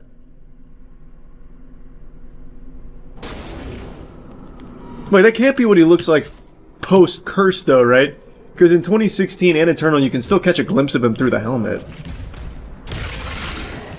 Yeah, I keep hearing, well, not keep hearing, I just heard about World of Tanks with like a loot box inside of a loot box inside of a loot box. But I heard about it during this stream, so I haven't had a chance to look at it yet, but that sounds crazy.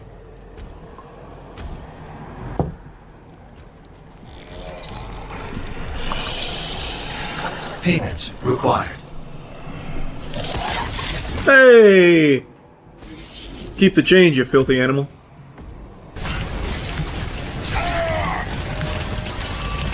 Oh, if I could have just got that fucking melee off, I actually would have survived. Alright, that was a little too hog wild.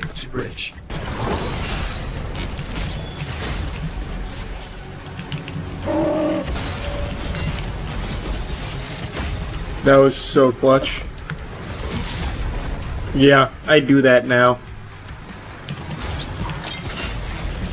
Uh-oh.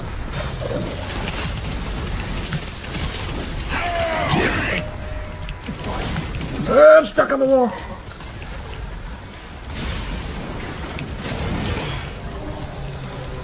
Mid melee, you can't be serious.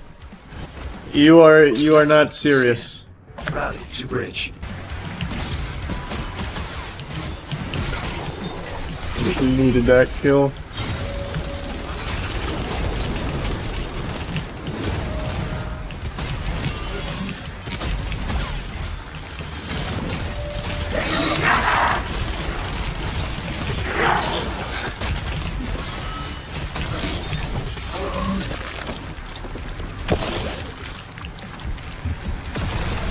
What other ammo am I missing? Skull. I was missing skull ammo. I don't use that at all.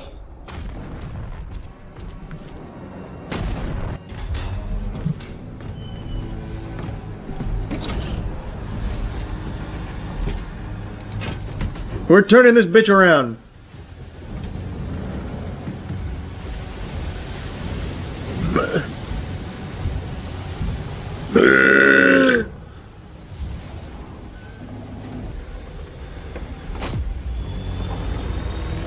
I love that. That's so good.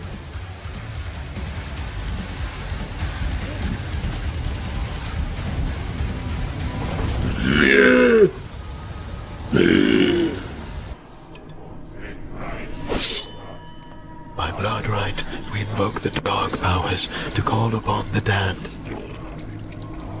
They fixed my helmet.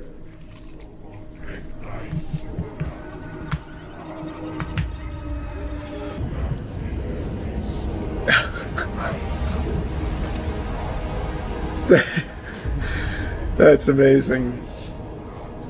Thanks, guys, for the ritual.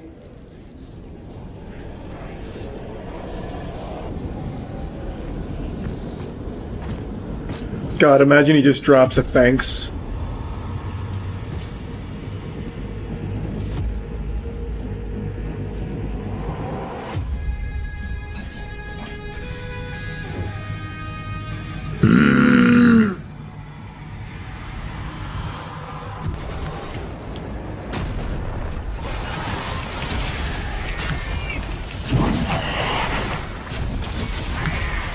Man, I hate how I keep missing my melee on them. That's where you're hiding, huh?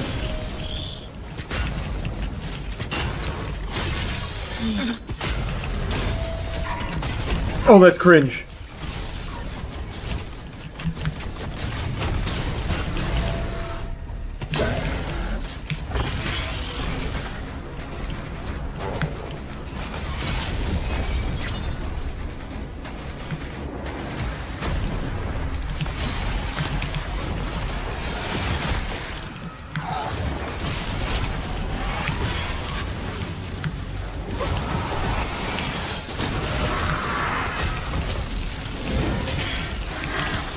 Instantly killed the leader. Holy.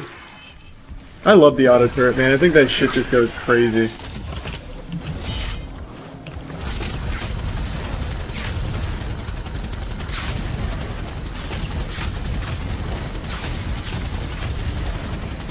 I've got him.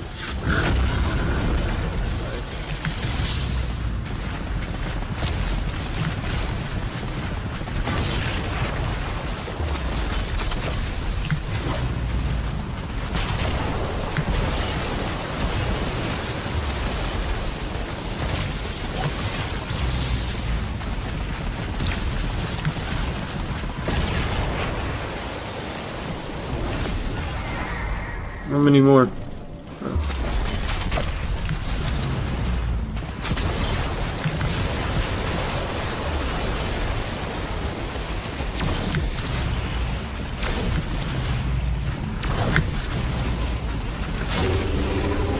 This ship is open! Here I come! The dragon is visually cool, but is really fucking boring to play.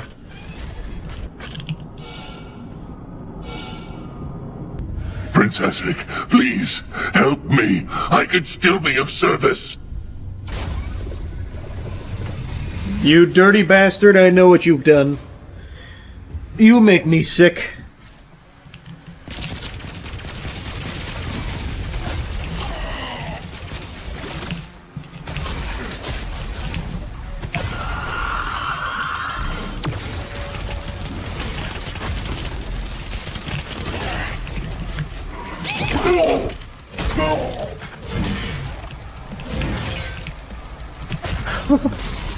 Holy shit, the combo I just laid down on this man. I only did what was asked of me. Whoa! That's cool.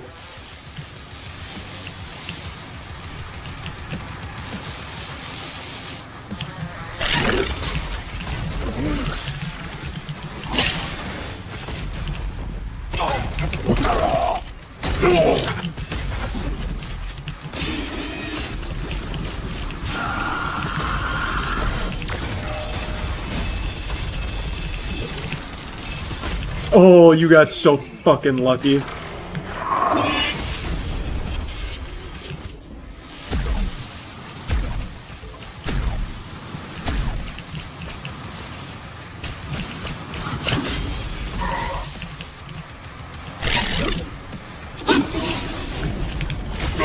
Take that, Creed. No! I didn't expect that. I'm worth more to you alive than dead. I can bring you Prince Azrin.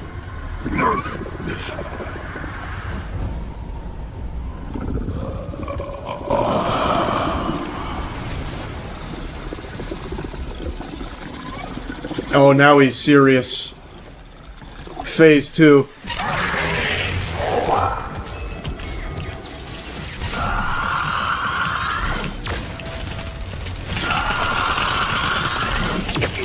Oh, too slow.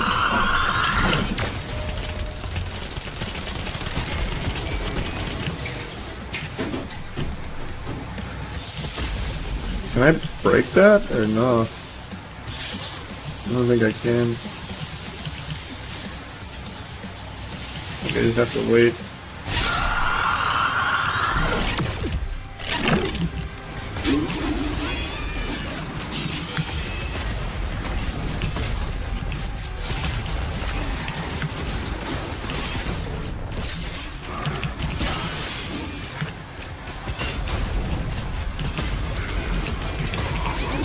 Uh-oh. Close shave. You owe your power to the minutes.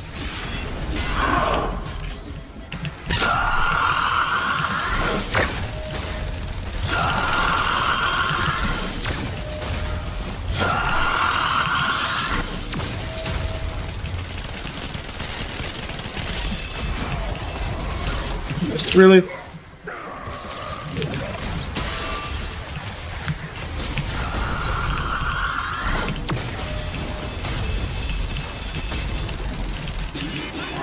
I lost him. I can't fucking find. I couldn't fucking find him. World at peace. That's so cringe.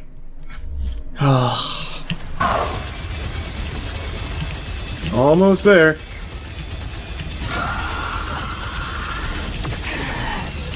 That's so bad.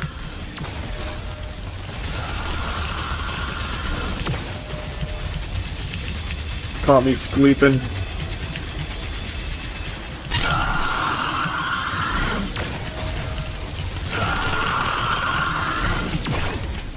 Oh my god, how am I getting hit by that?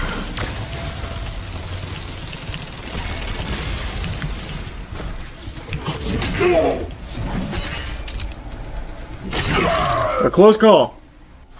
We got him though.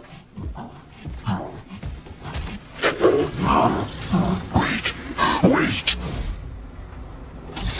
Thera. Azric is keeping her alive on his ship. If she dies, his power would die with her. Out of the question. I'll kill him at full strength.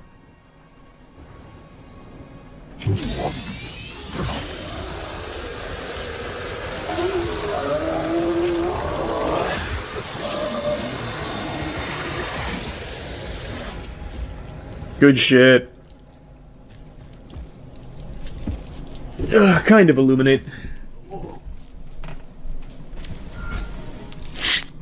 Gotta get a little jog in, move around a little bit. We've been going for 7.5 hours. 2 more missions. Well, This says final battle, but there's another mission after it, so I have to doubt it. I think it's lying.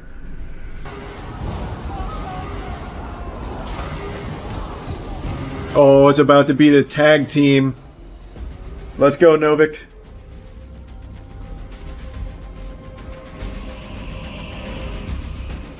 It won't be ready in time, sir. Refueling complete. Royal Atlan online. So the Cthulhu stuff had zero relevance to the overarching story. That's not true. We rode on his butt cheeks through the portal. And that is the only purpose he served. Oh, and his friends used mind zapping to control us for a second. For actually 1 second.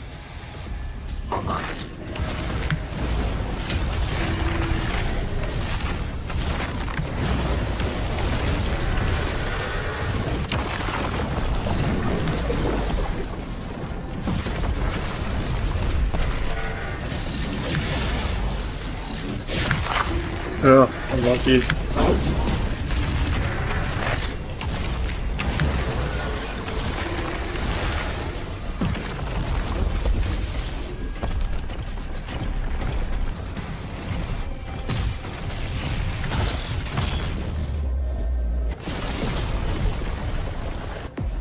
It's such a shame you didn't get to fight Cthulhu. Ugh.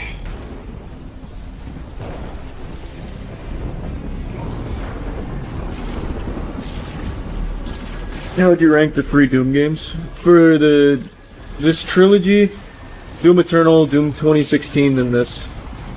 Like, well, I think this is the weakest one in the series. Oh, in this trilogy. I still do like it. Like, it's still good. Oh, I spoke too soon. You do get to fight Cthulhu. Kind of. It's hybrid Cthulhu. You dirty rat.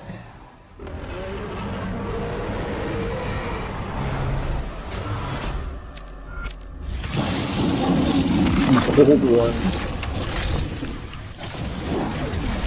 Oh! You got that ability, huh?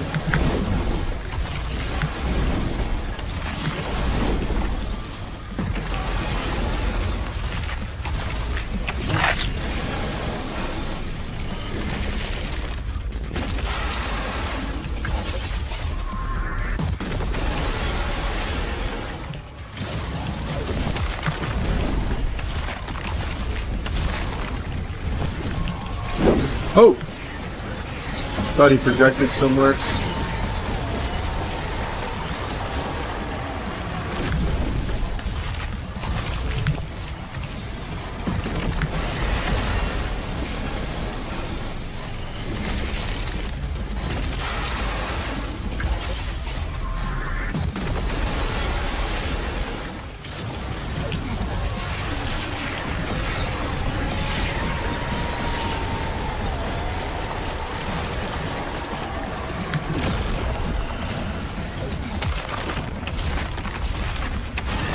Take that, old one.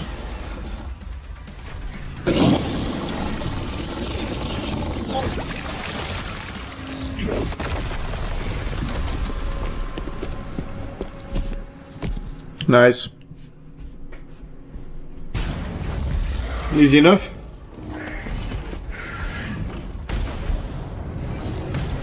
Next, probably the witch. Oh, the witch for last?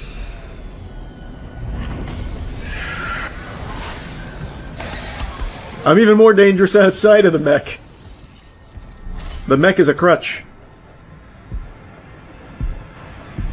I can never rule as king, so long as you are the only one they fear. That's so true. You're so right, bro.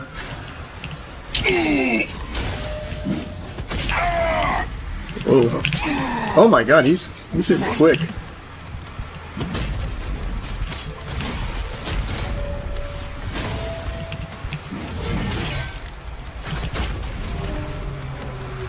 Wait a minute, he kind of cooked.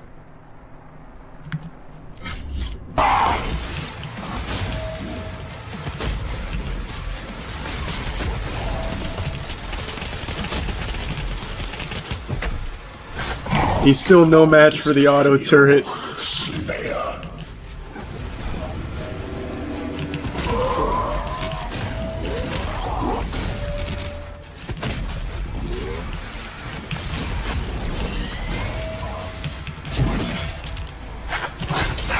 Oh, I hate that move.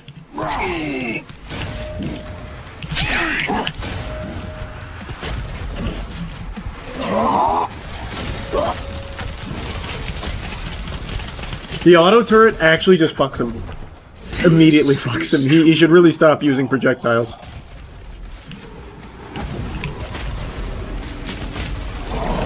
I can't believe I missed that.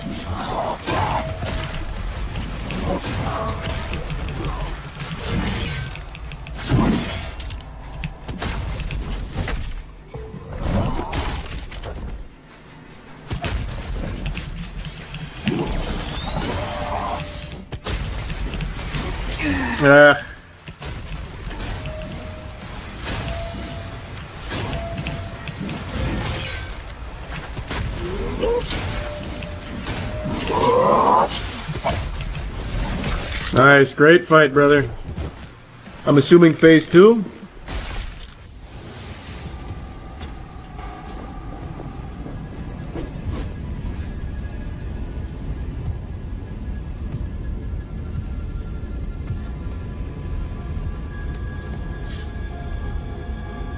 Oh my god, he's got eyes in his palms.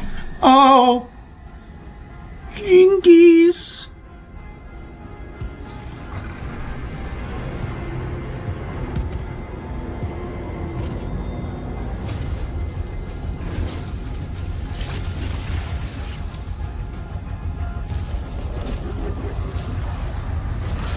Oh, now you just look pathetic. Now you just look stupid. Put that away.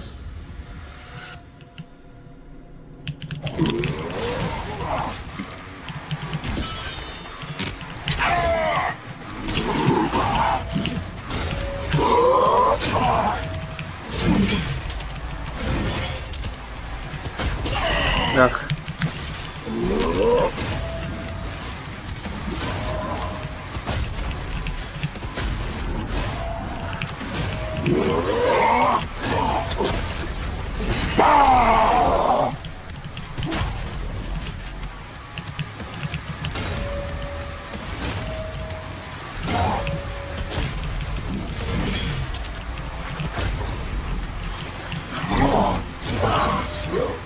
God, you look real dumb.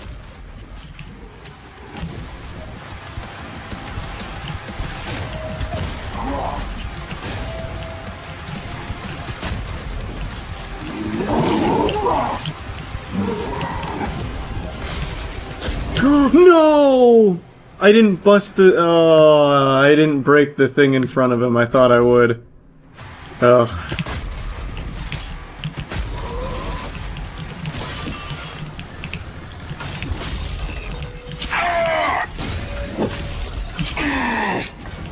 Oh my god!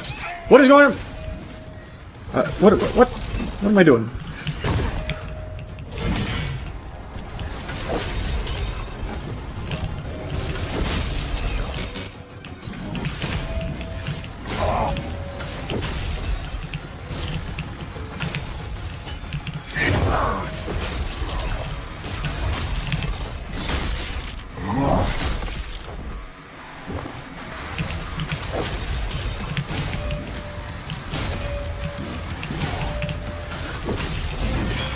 There we go.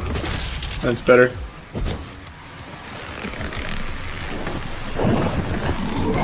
No, I lost.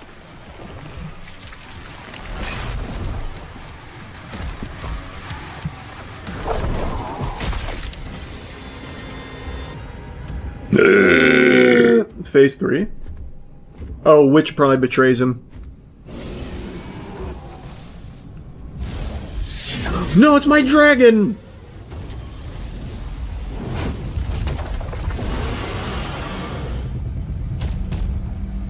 Oh, he's gonna kill my dragon here for sure.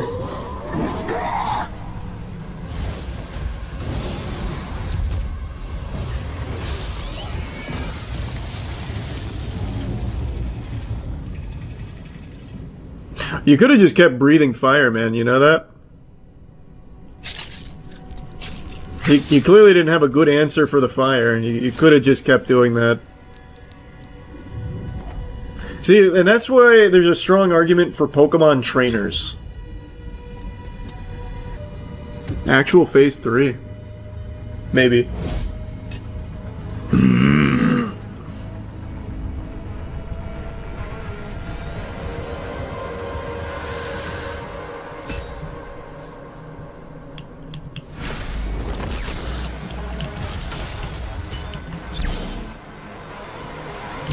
Oh.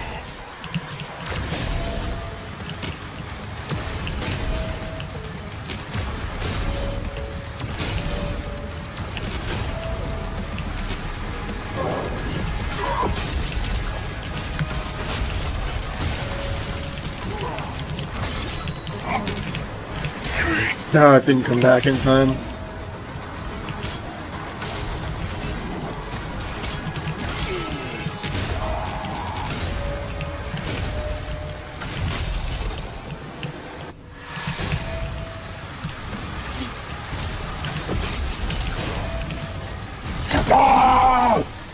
What the fuck was that scream? He was in a lot of pain.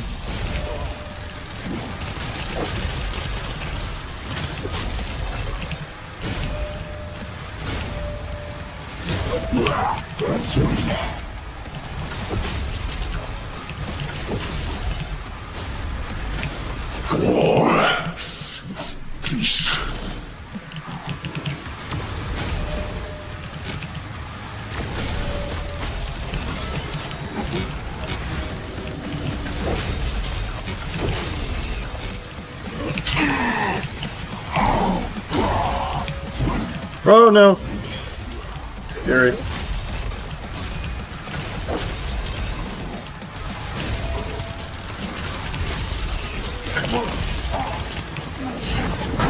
Gotcha. You little bitch. Oh man, I was really beating that ass.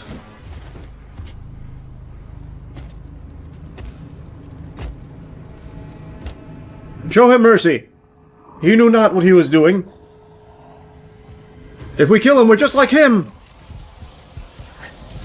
Imagine if they pulled out that cliche.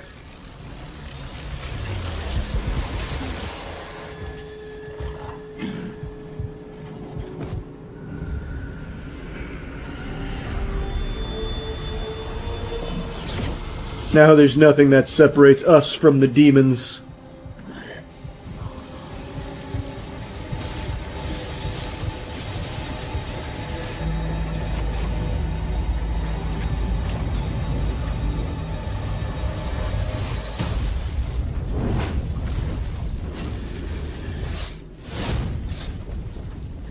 Azric's life signal is still active.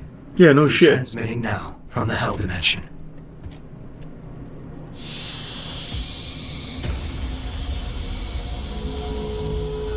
We saved her, though. That's big.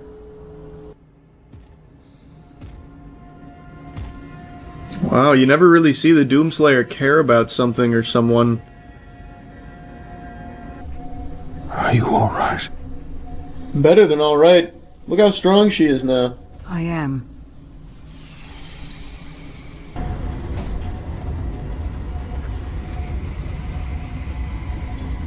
Bye, Novik.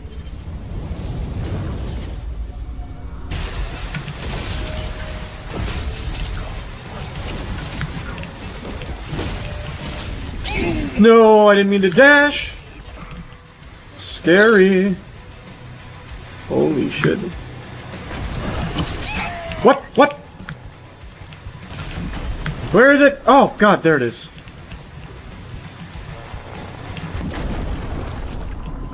Hold on. Need to finish this protein bar. I'm gonna forget about it. What kind of bar is it? Clean protein bar. I've been really liking these. These are real good. I've only seen them at Walmart. Meh, it lowers your testosterone. Brother, what? A protein bar? This isn't like a soy protein bar or anything. This is like the most simple protein bar. Yep, it's just way. You're gonna ruin your semen retention. For sure. You can grow titties with that shit, bro. Yeah, that'll do it to you. We looked up the whole soy, estrogen, all that on stream, didn't we? Pretty sure we did. In general. Again, this one's not a soy protein bar or anything, but I thought we looked it up. It would take a lot. Yeah, it's something like soy does like raise estrogen, but it takes a ton for it to make like a noticeable difference or some shit. I don't remember. Oh well. But yeah, I'm not a big soy guy. Yeah, the music is fine, but now that I'm at the end of the game, there hasn't been a single time where a track stood out to me. They all just kind of fall into the background, unfortunately. Like, it's nothing like in 2016 or Eternal where, like, you will hear a track and you're like, man, that's going on the fucking workout playlist. Approaching. It's been bugged, too, for half the game. That, too. There's a bug in the game where the music will just turn off sometimes. And you have to restart to make it come back. Absurd.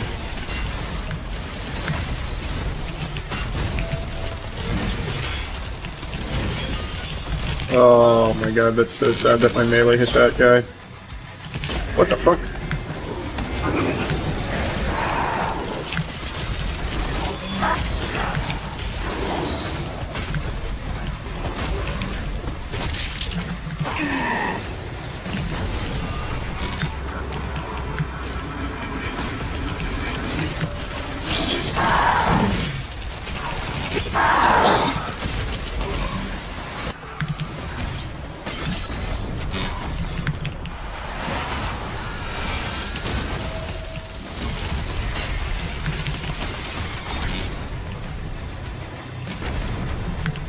Oh, that's so unlucky.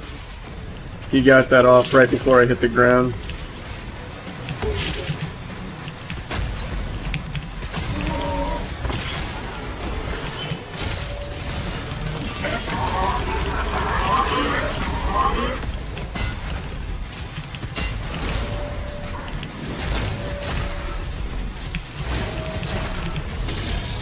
There we go. Easy enough.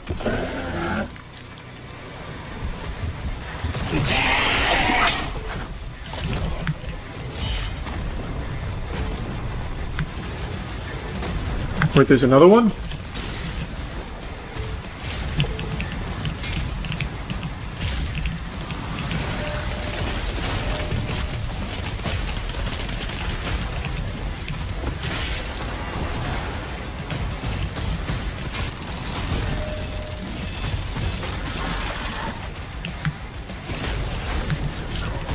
Oh boy, oh boy. I have to kill the witch. I was just gonna leave it, but I can't. Where is she? Oh. Oh!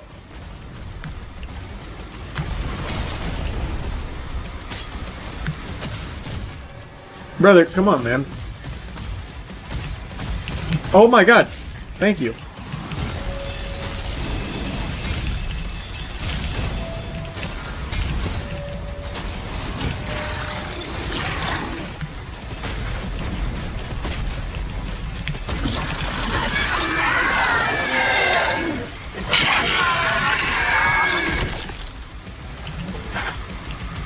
Adler's ship is taking off. That was the first time we've had a double champion there. That might be the last arena before final boss.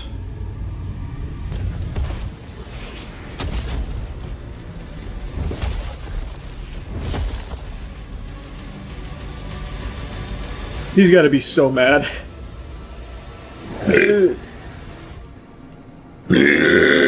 It was not the final arena. Evidently. He's on board. We hold our ground until he finishes this.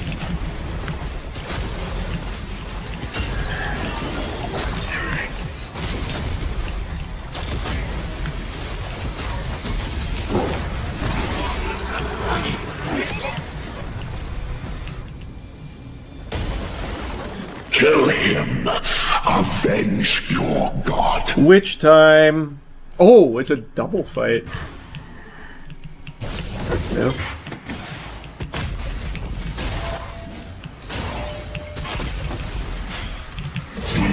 Oh, for some reason my melee didn't go off.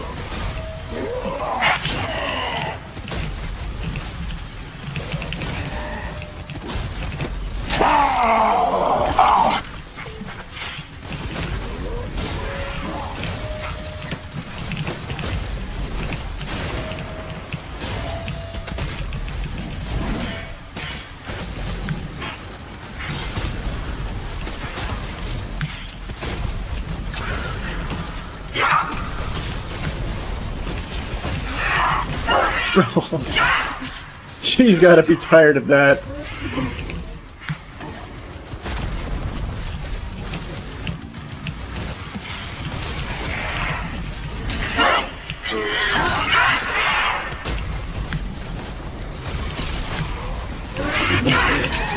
Oh, that was scary.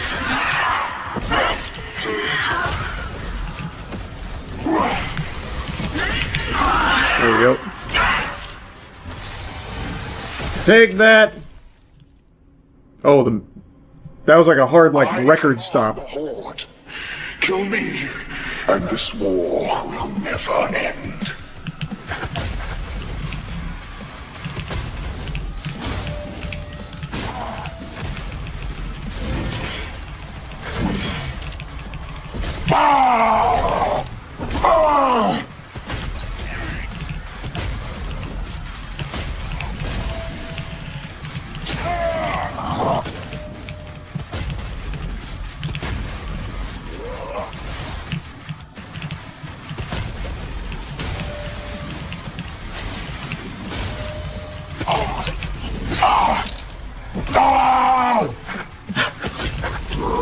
The way he screams is great. Oh, I didn't mean to shield dash.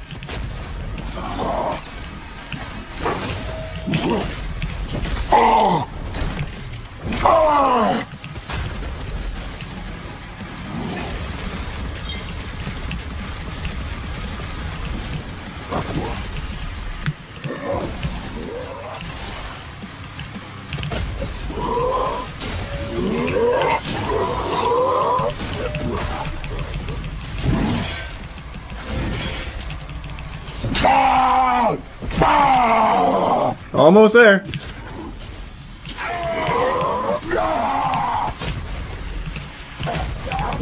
Gotcha. First try. Azric and the Witch absolutely biblically smacked down on nightmare difficulty. 30-year-old man still fucks butt the old-fashioned way.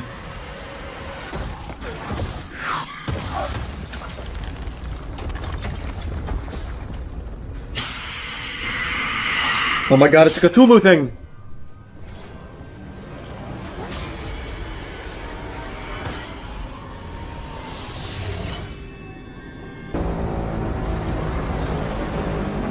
Imagine a Wilhelm scream.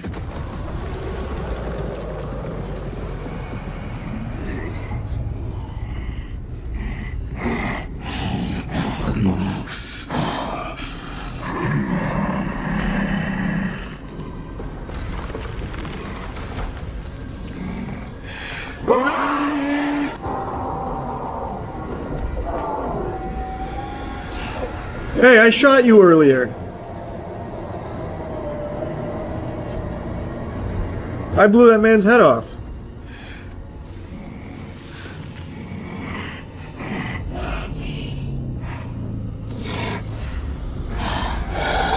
Nice. That's pretty cool. That's a good shot.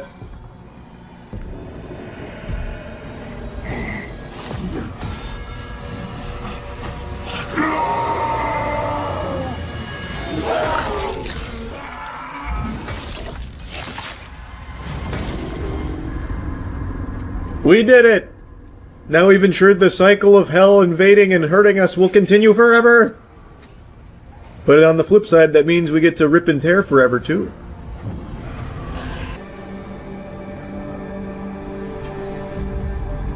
Woo! Humans #1. Demons very low on the tier list. But we're great. We did it.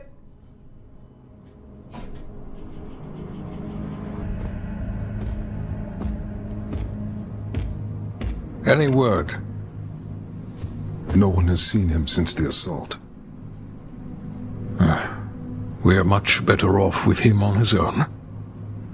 And you, young sentinel. Everyone's just so afraid of him. Things about you. Thank you, sir. What did you do, man? You didn't do anything.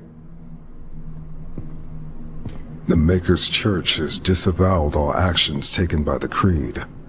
They give their word he was acting alone, and they'll bring justice to anyone that collaborated with them. We'll move forward with our own Inquisition, quietly. To him, the people of Argent-Denur rest easier now, knowing he is out there.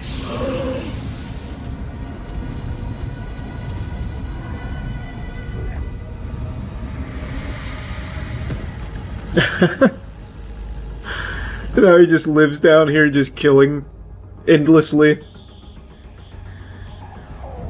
Targets identified.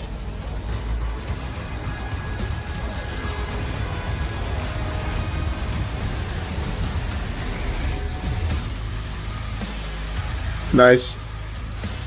That was good.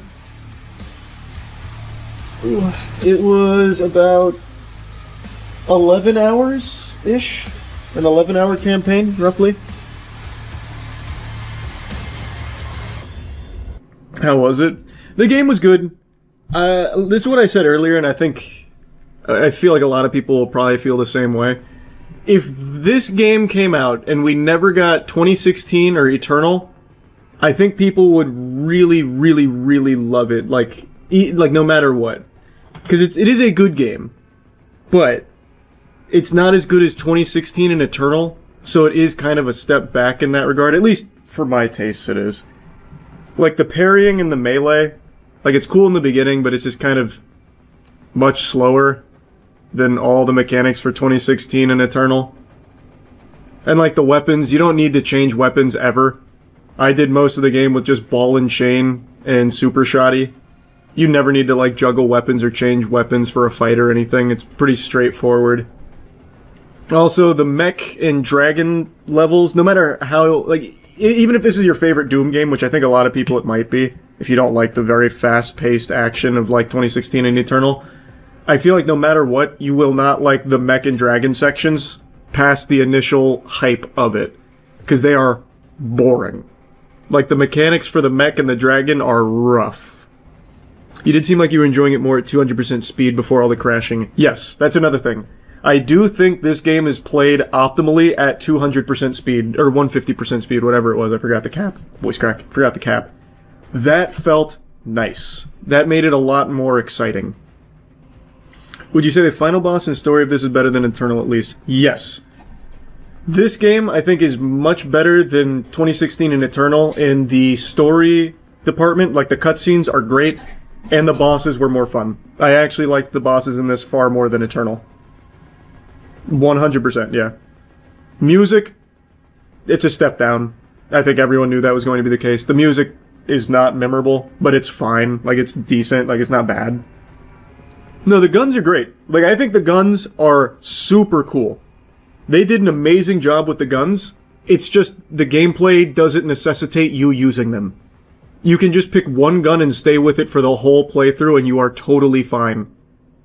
Because then you can just always parry, and then whatever your rune is will pretty much kill everything forever, and then you just melee.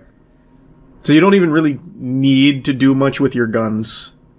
Like, for example, my favorite guns were the skull ones. And you probably didn't see me use them for more than like 10 minutes total. Skillup said the opposite. He thought this game's story was really boring and unnecessary. That's crazy to me because the story was actually really hype. So many of the scenes in the story were so fucking cool. I thought that was a massive step up. I don't know why he wouldn't like the story. Like, it's not the most well-written story. It's very simplistic. It's a very serviceable story. but it is just hype. This game or Warhammer 40k Space Marine 2, they are nowhere close to even being comparable. But if you're asking me which one I liked more, even knowing they're not the same kind of game, it was Warhammer 40k Space Marine 2. That game was fucking special to me, man.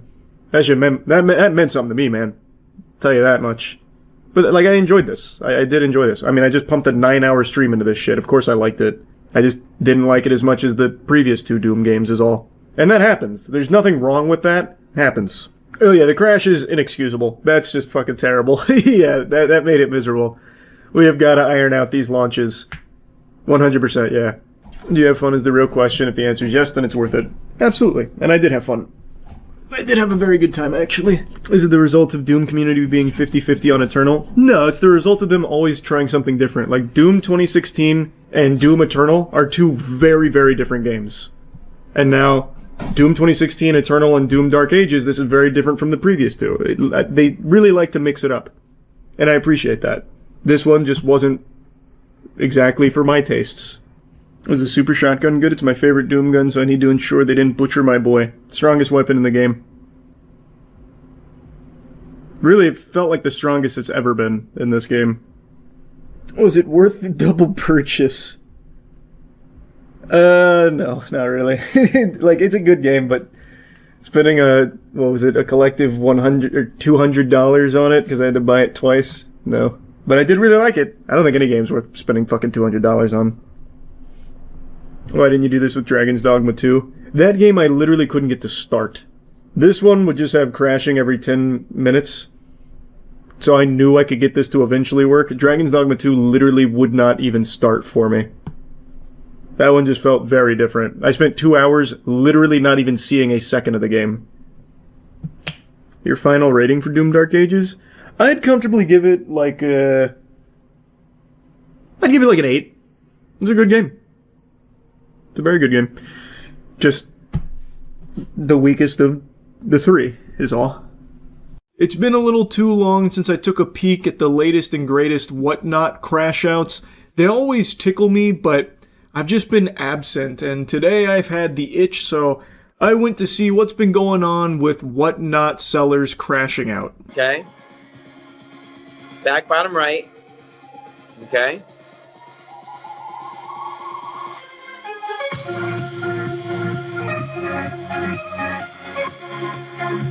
MP is the craziest shit for this card I've ever heard of in my entire life. A little bit of background on the terminology here. MP typically refers to the condition of a card moderately played, which means you can see a little wear and tear on it with a little bit of too much love, passion, and goo and stuff like that. So moderately played would mean that the condition of the card isn't pristine. The card he's showing off is very clearly not moderately played, and the person who said MP clarified that they were talking about market price. They are new to Pokemon, and they were saying that they found the market price MP for this card at like $300 or something, and this guy's about to go ballistic all off of that misunderstanding. I'm sorry. I would never do this in a million years, but Sheldon, this guy can go fuck his mother.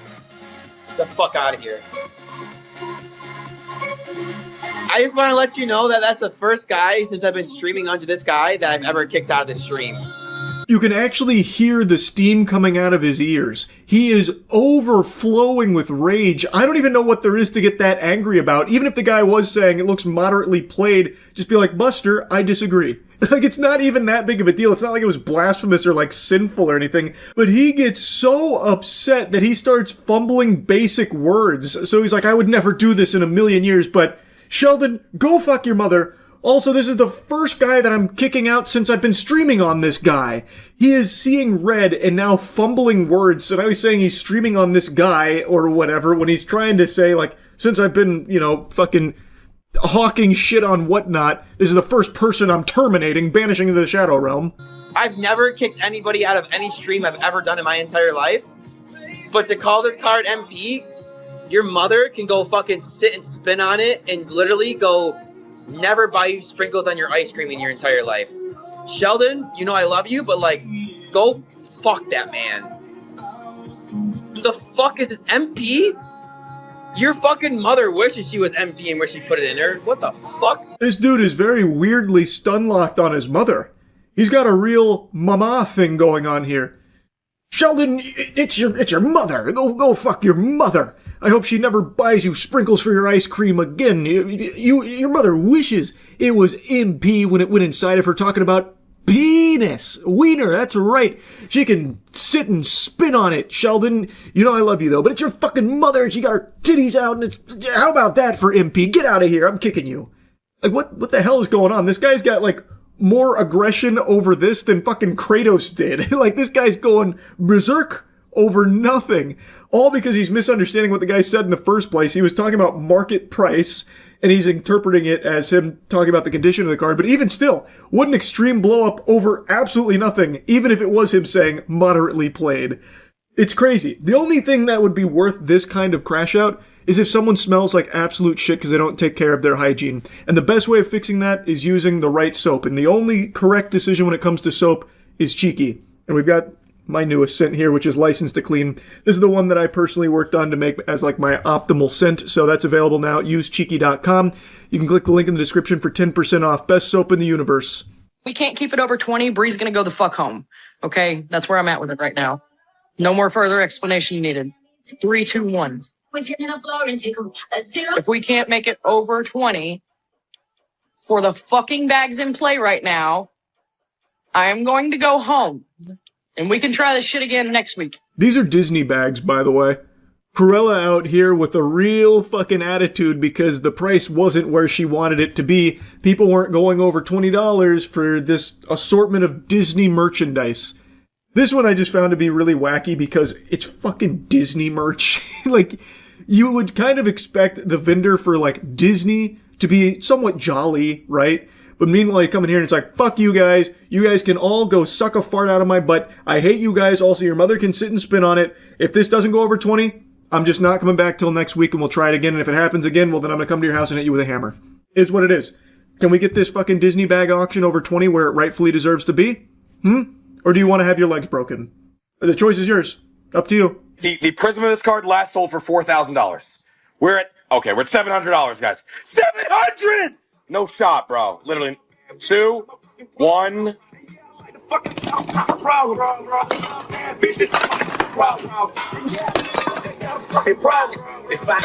I'm never gonna sell him whatnot.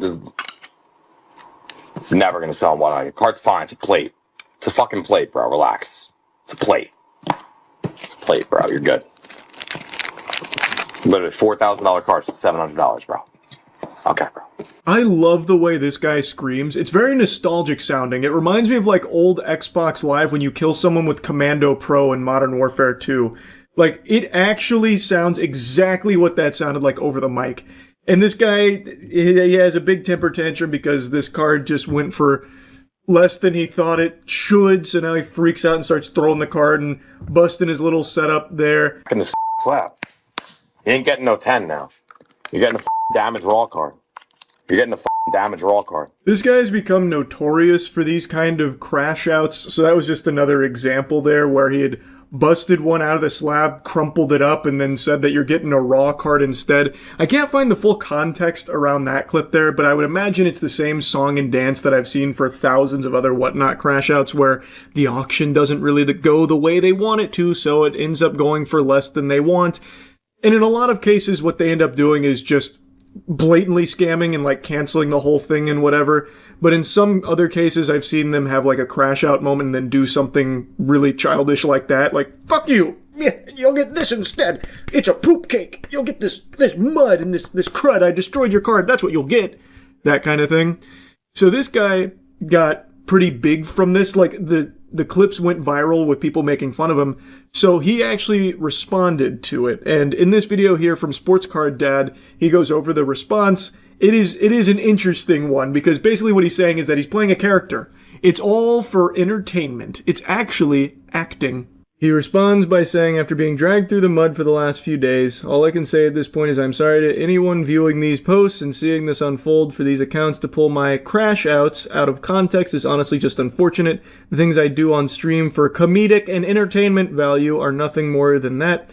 It's hard to understand if you are just now tuning into this drama, and it's made to lowlight seemingly disrespectful moments toward cards, buyers, and the industry. Having sold over 100,000 items on Whatnot, it's confusing and disheartening to see clip after clip posted. I will say going forward, I will not be any less sarcastic, engaging, and fun, but I will absolutely lighten my antics and use this moment to retool my approach towards selling. Every buyer in the past has already been compensated, given plenty extra cards, and refunded for the apparent horror I've caused. It's funny that no matter what I say or do, this will be my reputation forthcoming. And reality is, I embrace it. I embrace being controversial, raw, and real. It's gotten me into some heat in the past, but nevertheless, have learned and grown from those moments. This is just a stepping stone in the process.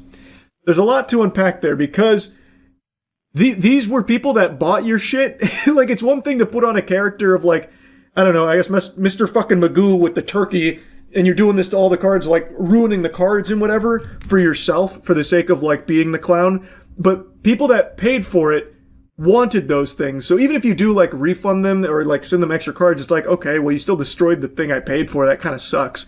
Like, when they buy the cards from you, are they doing it like, haha, I hope when I buy this from you, you put it in your butt. I hope you put it way up in your ass and ruin it for me. And then give me my money back, please. But it'll be a fucking awesome moment for both of us here, the buyer and you, the seller. Like, I doubt it, especially for something like the graded card that somebody purchased, at least I believe they purchased, and he's like, no, here's what you're gonna get instead. This raw card and a bunch of spit, loser. You fucking douchebag. Like, okay, alright. Like, it doesn't really seem like he's playing a character. And he kind of contradicts himself in that statement where he says that it's all for comedy and entertainment, and then he says at the end that he's still going to keep being real. So which is it? Are your blow-ups and your crash-outs real, or, like, hammed up for comedy and entertainment? They both can't be true, because if it's hammed up for comedy and entertainment, it's not real. You know what I mean? So, like, I'm just curious which one it is. It's also just a weird gimmick in the first place to be the crash-out guy, because then why would people want to buy anything from you when there's a really good chance you just destroy it anyway? It just doesn't really even seem worth it. Then you get the refund, I guess, but, I mean, you also just could have just not spent the money there and gone anywhere else. We're going to do 15 seconds. The breathing technique's on. I've already lost plenty of money, so I can't fucking lose anymore. Just, let's get it up to at least 15. Come on, come on. Okay, it's at a fucking dollar still. What are we doing? What are we doing? It's Jaden Daniels. Are you fucking kidding me? Oh, no. Bullshit! Well, I'm sorry, y'all. I completely lost it. I fucked up my whole setup. All my cards went flying everywhere. And there's no coming back from that. So I just want to go ahead and end it for the night. I mean, there's 54 y'all in here. And I'm pretty sure not any of y'all bought anything. And I'm just gonna leave it at that because I'm so motherfucking pissed right now. This one actually gave me quite a hoot and a holler because the Jaden Daniels card that he has there, I decided to look it up and I can find it listed at like $3. So he was trying to be like, this is a $15 card. No, I can't afford to have this go for just $1. No, I'm ruined if this happens. Don't let it go to $1. No, what's going on? Why is it $1? Like, clearly whoever the 54 people were in that stream knew that this was not a very valuable card and they weren't about to get fucking finessed by this guy just pretending that this is a $15 card and playing a little sad song on the violin there. And then he's just like, fuck! And then like pseudo table flips on it and then he's having like a come down moment.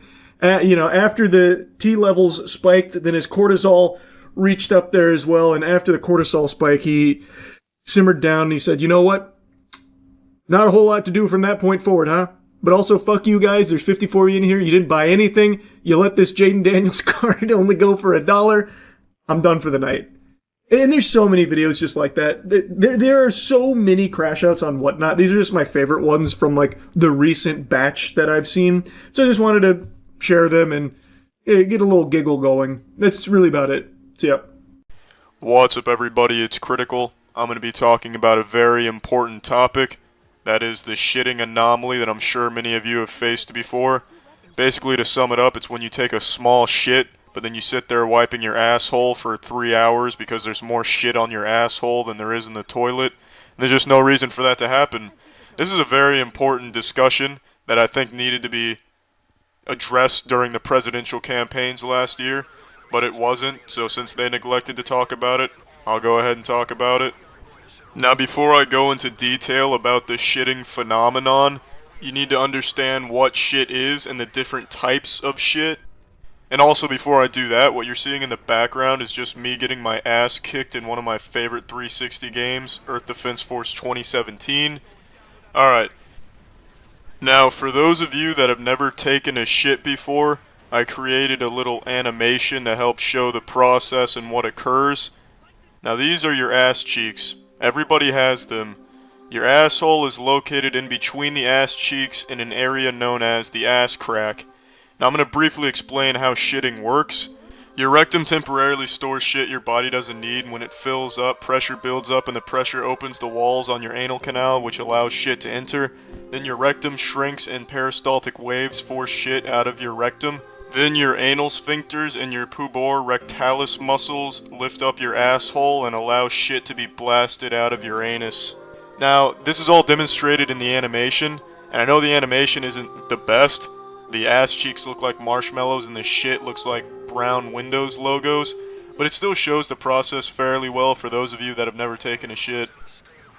Alright, now that you have a general understanding of shit, it's time to get down to business. I created some drawings in Microsoft Paint to help illustrate the different types of shit, so hopefully this will help you understand the shit.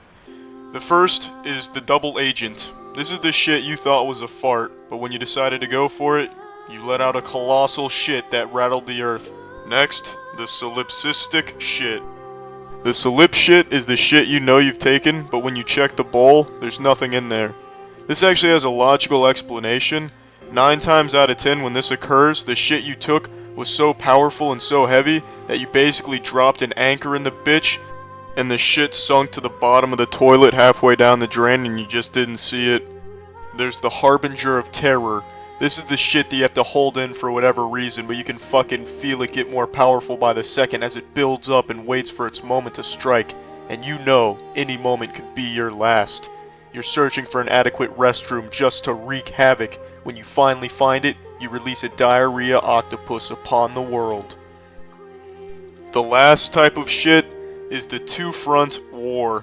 This is when you're taking an innocent piss and your asshole decides it's time to shit as well. Then you're stuck fighting your wiener and your asshole in this battle for dominance. Sometimes you can stop the defecation invasion, sometimes you can't. When you can't, it's an absolute mess. I know there's more variations of shit in different types, but these are the most common, so I wanted to talk about them before talking about the big issue, which I'm going to talk about right fucking now. That is when you take the smallest fucking shit that you could possibly fathom, but then your asshole is coated, absolutely caked with shit. It's like, as that tiny piece of shit was leaving your shithole, it just started spitting liquid shit back up into your anus. Now I know this happens to other people. Plans get ruined because of pebble-sized shits. Just like, hey, sorry, I can't make it to your wedding, I'm gonna be wiping my ass all night now. Or even fucking worse is when you have plans and then you decide to take a precautionary shit 10 minutes before leaving because you don't want to risk shitting yourself, but then you take one of these fucking monsters, these pencil eraser sized shits, and then you're fucked because you decide not to wipe because it was such a small shit there's not going to be any shit on your asshole, or so you think, and then 30 minutes later your asshole feels like it's made out of sandpaper because it's so damn itchy because there's shit on your asshole you didn't think would be there. But then you're stuck, you have to endure the itchiness because you're already halfway to the mini golf course, so there's no way to fix that problem. It makes absolutely no sense. Why is it so difficult to clean up after a small shit?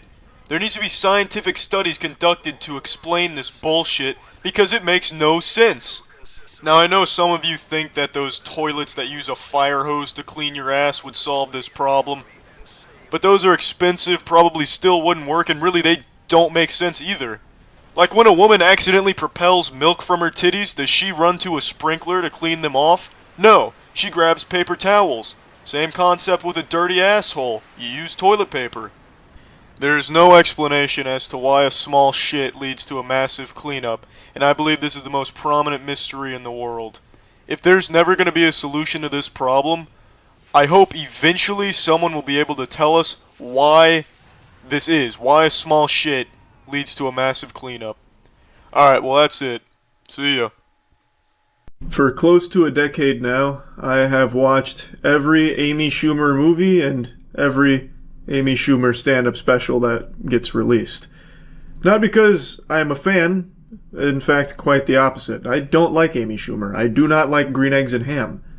So then, why have I made it a tradition to watch every single new thing she puts out? That's like making hitting yourself in the head with a brick a tradition. Well, it's because sometimes in life, you have to do things you don't necessarily want to do, like growing up eating vegetables. Well, Miss Schumer is my vegetables. Does it make me healthier and stronger? Am I better for it? Absolutely not. Really? It just kind of makes me unhappy. But I do this because I believe it's important that I do. This work I find to be crucial.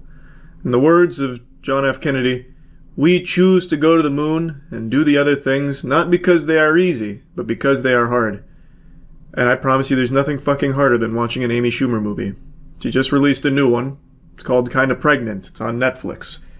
It's not very good. Not the bravest take, not breaking new ground. I don't think anyone fell to their knees in surprise at my quick and dirty thoughts on it. Most people aren't really liking the movie. It's not being received overly well, which has become standard protocol for a Schumer production. But I'd still like to debrief on what I watched. It's therapeutic for me. It's very obvious I'm not the target demographic for this movie. Kinda Pregnant is not a film that's aiming to make me happy and kick my legs up in my chair in excitement. I recognize that. So it's entirely possible that you or a loved one really enjoy this movie and completely disagree with me on my critique of it. But just know if that's the case, you're wrong for it. This movie's just not good and I don't think it achieves anything it sets out to do.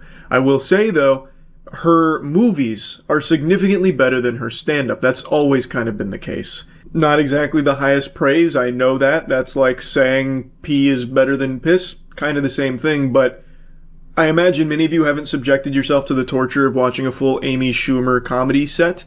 Just take my word for this. It's one of those things where you finish it and you feel the need to go on Facebook to mark yourself safe. Like, you know, that shit after a tragic event where people, like to let their family know they're alive. That's how it feels to finish one of those. Finishing an Amy Schumer movie, however, is just exhausting. Was I entertained? No. Did I laugh? No. So what did I get out of it? Nothing. Just an hour and 40 down the tubes. That's really about it. So Kinda Pregnant has Amy Schumer as the lead role, Lainey. Lainey wants a family badly. She's always wanted to be a mother. But the relationship she's been in for 4 years ends abruptly when the guy asks for a threesome and then starts being like this playboy. He's like becomes like fucking Tony Stark where he's got like 9 women following him at all times.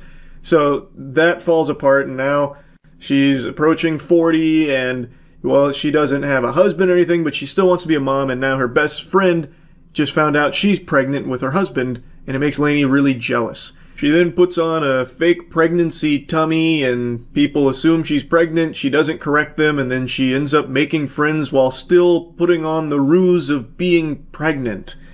And then she even falls in love with someone who thinks she's pregnant and now she's truly stuck because she has to keep up the facade, otherwise they're gonna know that she's a liar and a weirdo for faking pregnancy for attention and friends in the first place. Now, an interesting twist on that concept is that she's only pretending to be pregnant half the time. So she fakes pregnancy with, like, one group of friends, but with her best friend, Kate, who's actually pregnant, she doesn't. And she's a middle school teacher, and she doesn't fake pregnancy there either. But she also told the other friend group that she's a teacher, so then sometimes they come and visit her at school, so then she'll take a balloon and stuff it under her shirt, so that way they'd be none the wiser. I'm not gonna bother yapping about the story that much because who gives a fuck? It's really just there as a vessel to lead Amy into wacky, sticky situations with this mess she's found herself in. And that'd be fine if the scenes were amusing. Which of course was never in the cards, and I knew that when turning the movie on. Expecting an Amy Schumer movie to make you smile is like expecting salt water to not hurt your eyes. But with nothing else in the film, basically just being a bounce between one wacky scene to the next, it needs to hit on the comedy, and it doesn't. I will say, though, that there was a surprising lack of vagina jokes, which Amy Schumer has become known for. That's her fucking bread and butter. Like, Amy Schumer and talking about pussy, that's spaghetti and meatballs right there. Now, of course, don't get me wrong. There is moments where she talks about her holes. In fact, she has a whole sequence dedicated to her mentioning all of her holes in a variety of ways. And there is still, of course, her talking about vagina. That's present, but in a lesser degree than it has been in her previous work. And that's because she has now delegated that role. She's kind of passed the torch to a different character in this movie, the guidance counselor that works with her at the school. I cannot remember that character's name, but it's a guidance counselor whose whole purpose in the film is just being very vulgar and over the top. You know, I just jerked off this alpaca and I put its cum in my macchiato. And she takes a swig of it, that kind of thing. And then she's talking about, like, you know, labia and all that. So it's still there, but it's just not always Amy Schumer being the instigator, which I found to be pretty interesting. Instead, Amy Schumer is focused on being really bombastic and, like, slapstick. So, like, the earliest attempts at comedy in this film are Amy Schumer walking up to her date and she stumbles. So she falls down like a stair and she's like, oh geez, oh man. And then she comes up to a cake and fucking slams it because she thought there was going to be a wedding ring in it. So, and then she starts yelling and screaming like, you want a scene? Here's a scene. Rips off her dress, twirling it over her head. And that's kind of her comedy in the movie, is just being like really loud and becoming the center of attention. Like there's another scene where she's on a date with Will Forte, who becomes the main love interest. And he mentions there's a guy on the ice that's kind of ruining the ice. So she screams at him that he's going to get killed if he keeps doing it up. She's fucking yelling and screaming at him. And that's most of her jokes throughout the film. Now, of course, she has like the little quips and she bounces off Will Forte for these quips. It doesn't work for me. Maybe someone out there will really enjoy the comedic stylings of Amy Schumer. Wasn't hitting for me. That was shitting, unfortunately. And one thing I found really interesting is that throughout the entire runtime of this film, I would imagine there is not a single scene that goes by without Lainey being present. I'm pretty sure across the entire hour 40 or however long the movie is, she is there for every fucking second of it. And it feels like every character in this movie is there solely to elevate her character, because she just steps all over them. Every character just feels like some kind of fucking, you know, like plyometric that she'll jump on top of in order to get like the joke in. So the most egregious example is her best friend Kate, the one who's actually present and then sends her down this spiral. Kate, she's not even a character. She's just kind of like a step stool for Lainey to plop herself on top of. Because every time Kate is in a scene, Lainey's there too, and then Lainey makes it all about herself and making her the spectacle of it. And it's not like, you know, that's the message, how Lainey's been selfish, like you're jealous of your friend's happiest moment, you know, having this baby. No, because the film doesn't actually give any consequences to Lainey for her lying and all of her dishonesty. And also the way that she like melted down in class. Like she started a fucking fire in the school because she was having like this big breakdown, and she's just in general a bad teacher from everything they show, but she doesn't get any consequences at all. She doesn't learn or grow. So that definitely isn't a message. It's just every time there is a scene with another character, Lainey will be there to ensure that that other character doesn't get to do anything. It has to be Amy Schumer being the full fucking focus at all times. It just felt really weird to me. It seems as though there was this almost spiteful decision made from the production staff. This was produced by Happy Madison. Adam Sandler is credited as one of the producers.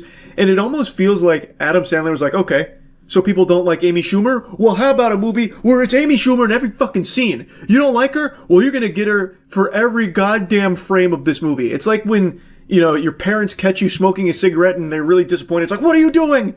Okay, you like to smoke cigarettes? Well, here, you're gonna smoke the whole damn pack right now. You know, that kind of thing. It's just, it was so much Amy Schumer. And I know it's an Amy Schumer movie, but holy shit. It really, like, I can't think of a scene that happened that didn't have her in it, and trying to take all of the attention away from all of the other characters. No character in this movie besides her has anything to do except for Will Forte's character Josh, whose only role is to love Amy unconditionally, immediately, and not care that she has completely deceived him from the very beginning, and he actually doesn't know anything about her because everything she has ever said to him basically is a fucking lie. And he's just supposed to be like a clapping seal that's okay with it because they fucked once. It's just, I don't know. I don't really understand what the movie was even trying to do, like, with the messaging of it or anything, if there even was one. Because it's not even a movie that celebrates pregnancy or anything. A lot of these slapstick jokes Amy plays is about how, you know, she's gonna, like, kill the baby and get an abortion, and she's, like, falling on her stomach all the time. So, like, there's panic ensuing. So there's not, like, even really anything beyond just giving you, like, wacky scenes that are supposed to make you laugh. But I just don't think the comedy hits, so I don't think many people will laugh at them. And judging by, like, most people's reception to it, it's not really hitting in any of the demographics, even outside of just, like, the fucking dumb idiot like me that'll sit down and watch it knowing full well he's not going to like it going into it. You know what I mean? Anyway, though, I'll stop ranting about it. What an extraordinary use of a bit of my Valentine's Day here watching Amy Schumer's Kinda Pregnant. So, just needed to vent about it. And, you know, I watch every Amy Schumer production, and I'll continue to do so. And maybe one day we will find gold. There will be an actual banger from Schumer. But that day has not come to pass yet, and it is not Kind of Pregnant. But who knows? Maybe it'll be the next one. That's really about it. So yeah. I'm making fun of the Starbucks CEO because he recently defended the absurd price tag, the $9 cup of joe, and then talked about how customers are willing to shell out that premium because it's a great experience. It's all about a great seat and making a great connection with your barista. Basically, you're going to fall in love with your barista and it's worth every goddamn penny. Now, the reason why I've just given you that, like, AI synopsis right there on what this video is going to be about is because I don't know how much of the actual interview I can use here because it's the Wall Street Journal, and historically the Wall Street Journal is like a fucking cartel when it comes to anything that it produces. Or even if I've shown you like a clip from something in the Wall Street Journal, I've gotten in trouble in the past for it. Even if it's like a 5 or 10 second clip, they've come at me looking for fucking scalp. They'd be plucking my teeth out of my mouth until I apologized. Like, I do not fuck with the Wall Street Journal.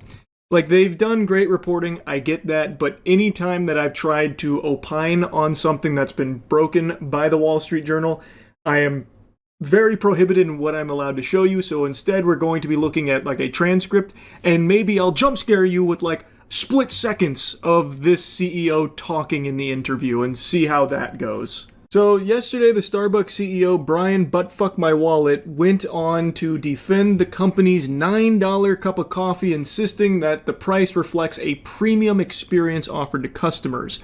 He also was recently granted access to the company jet for personal travel, which is a nice little tiddlywink of information I didn't know about, so thanks to the article here for enlightening me on that, because he definitely deserves it. Brian needs to be traveling luxuriously, and he's doing the Lord's work out there. He's delivering mediocre coffee to every sucker out there willing to fork over all the clams for it. He also said that customers across all income levels are willing and happy to shell out big money for a chance to interact with baristas or score a great seat inside the chain.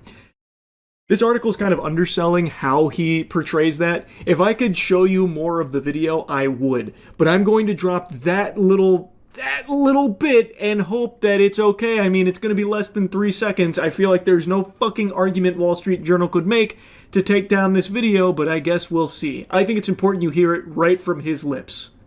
That value is to be able to have a great seat, have a great moment of connection with a barista. Son of a bitch, I tried everything, but I couldn't get it to 3 seconds. It's 4.5, but it's under 5, so I should be safe. I should be protected. I don't think they can roll up with the goddamn Pinkertons for me showing 4 seconds here at the very end of the interview.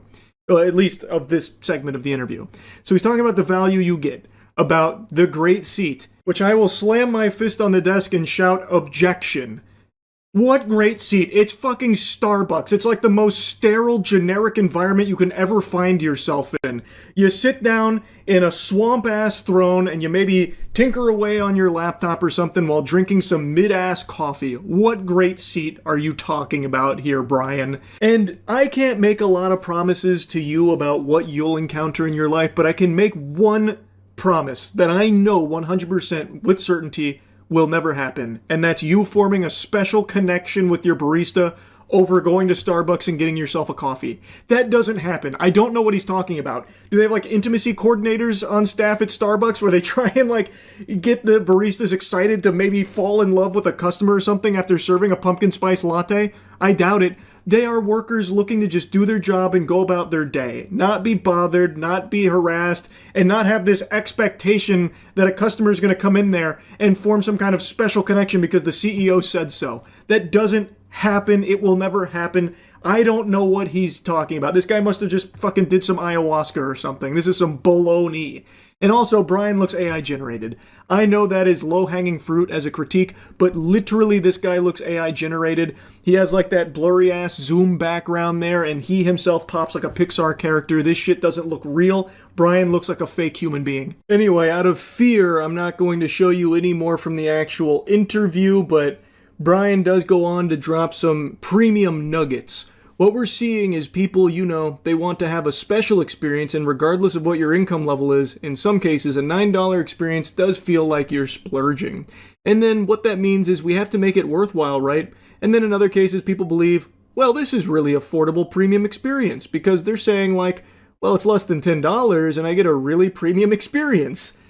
I don't know what dimension this guy lives in, but it's so detached from reality. Out of touch doesn't even begin to encompass this. This is just like actual mental illness. This is delusional. He needs to be institutionalized. He needs to be medicated. What is Goober even yapping about? What premium experience? Every Starbucks is exactly the same. They're copy and paste. It's a place where joy goes to die. I wonder if you can tell that I'm not the biggest fan of Starbucks. I wonder if that's coming through loud and clear. I have never had a positive experience at one. The food is at best. I'm not a coffee drinker already, so they have nothing to offer me, and every time I've tried coffee from there, it's even worse than other coffees I've tried elsewhere. There's nothing premium about it. That's like saying that the shitter at the AMC movie theater is premium because you're comparing it to a gas station toilet at the local Shell. Like, it's still trash, man. Like, there's nothing premium about it. It is like the most by the numbers, formulaic, nothing new establishment you could ever venture into for your coffee and overpay for. You're paying $9 for a normal experience of just going and getting some mediocre beverage. There's nothing special about it, and there is certainly nothing that Starbucks does to make it worthwhile for $9. That is just expensive. I don't know who he is citing when he's saying, and then people look at it like, well, this is really affordable for a premium experience because it's less than $10. Nobody says that. No, not even an NPC that you programmed would say that.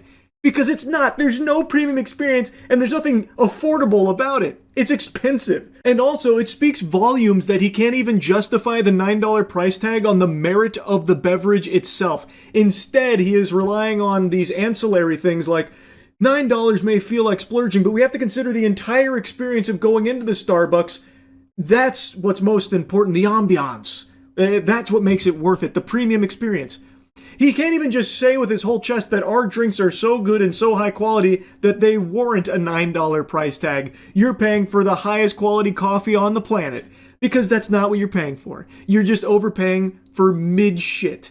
And he knows that, and he knows he wouldn't be able to get away with saying that, so instead he's relying on these like X Factor things of a connection with the barista, a great seat, and of course, the premium Starbucks experience of being lucky enough to come inside of a Starbucks. It's a privilege, and you should feel honored every time you walk through those doors.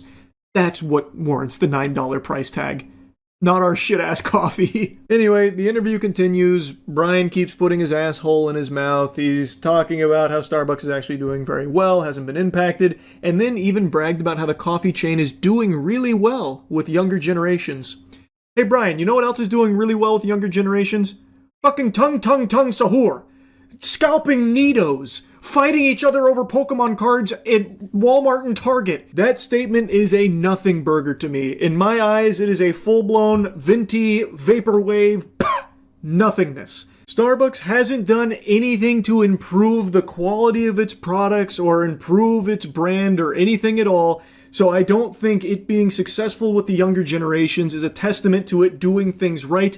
It's a testament to it just being there and existing. And the younger generation has clearly heard of it before, so they're willing to consume the product. That's it. I don't think he's hit some kind of home run here in recent Starbucks changes, because from everything I've seen, there haven't been any. It's just the same old Starbucks, but now just even more expensive than I ever thought possible for its shit. This fucking guy is so cringe. We're doing really well with Gen Z and millennials, and then really had strong performances across all income cohorts. It can start with as little as $3 for a traditional cup of coffee. And then obviously you can build your way into all sorts of customized drinks that people love and that move that ticket up. The way we're going to play the value game is you're gonna feel like it was worth it. Who walks away from Starbucks saying, holy shit, all that money I wasted was worth it? That was a premium experience. Who does that? What kind of actual loser has that kind of parting thoughts? Like, man, $9 down the tubes? But what a fucking experience. Oh my god, I think the barista might want to have sex with me. I think the barista wants to marry me. It just doesn't happen. There's no premium experience. He insists customers value the experience over discounts or flashy one-off promotions. Oh, that's what everyone says. I don't want to save money. I want to make sure when I go to Starbucks everything is exactly the same and there's a chance of a connection with the barista. Please, don't help me save money with discounts or anything. I want to waste maximum amounts of money here at the same fucking Starbucks as always. Yeehaw. I'm sure, Brian. I'm sure. Anyway, I won't blabber on more about this guy. Just another painfully out-of-touch CEO I had to clown on. That's really about it. So, yep. Yeah, I had no idea this existed. Call me naive, I suppose. I don't typically go on TikTok, but I was going to take the plunge this afternoon because I was reading and watching so many videos about, like, Swiftie meltdowns and, like, parties being thrown, tears being shed, like, the happiest moment of their lives all over Taylor Swift getting engaged to Travis Kelce. And I just wanted to take a peek at some of it to see what all the hoopla was about. And before I even had a chance to type in words to the search bar, this video started auto-playing. I'm free bleeding in the grass right now. And it's occurred to me that a large collective of women are bleeding right now, and whatever this cycle is, whatever we're moving through our blood together feels like one of the most potent bleeds, and I sense more women are synced up now more than ever, so drop a rose if you're bleeding too. Not gonna lie, that was a crazy hook. I'm free bleeding in the grass right now. It reminds me of Ty Lopez's infamous ad, I'm in my garage right now. There's a lot to unpack here, so she is on her period right now and letting the blood leak out from her and soak into the grass around her, returning the blood to Mother Earth. Now, shocker, I don't have periods, and I'm not going to pretend to be the preeminent expert on how they function, so this is a legitimate question. Is there really that much blood that comes out all at once? Because the way she's describing it makes it sound like the blood is pooling around her, like in Grand Theft Auto when you kill someone and the blood just like starts to fan out deeply from them. I would have imagined that if you sat here spread eagle for like an hour, you'd have some blood getting into the grass and like on your thighs and stuff, but not like the quantity that she's expressing here, making it sound like a fucking crime scene or something. And a reminder that your blood is not an inconvenience. It's actually one of the most magical gifts in the entire world.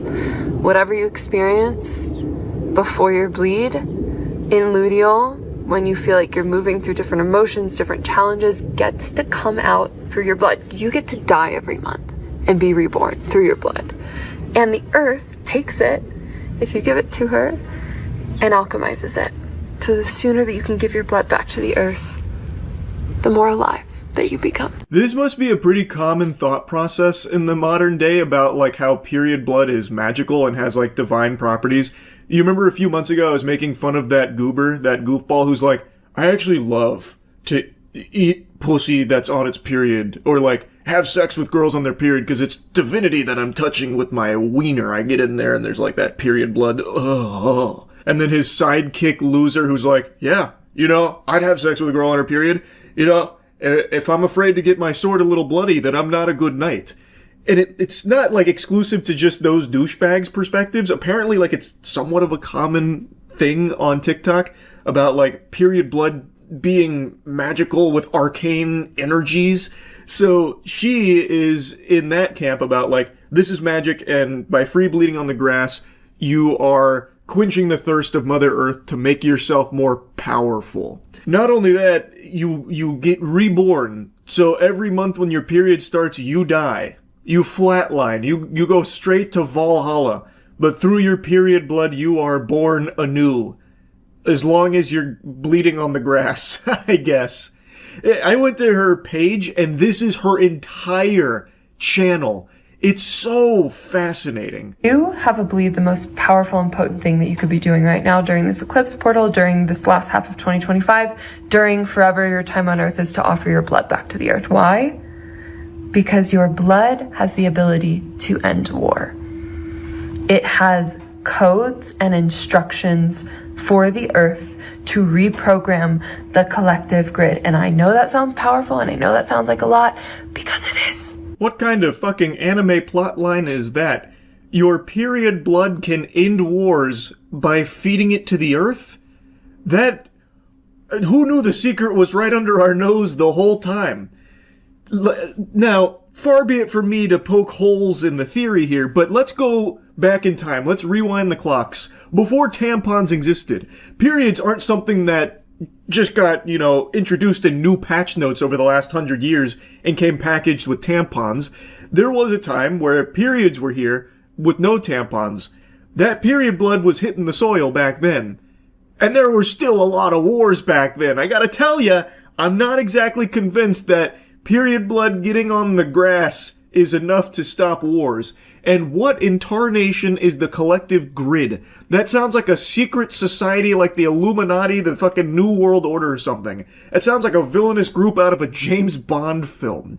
How is that reprogramming the collective grid, and how does that stop humans from starting wars against each other? I have so many questions. Also, what codes are in the period blood that are absent from every other blood?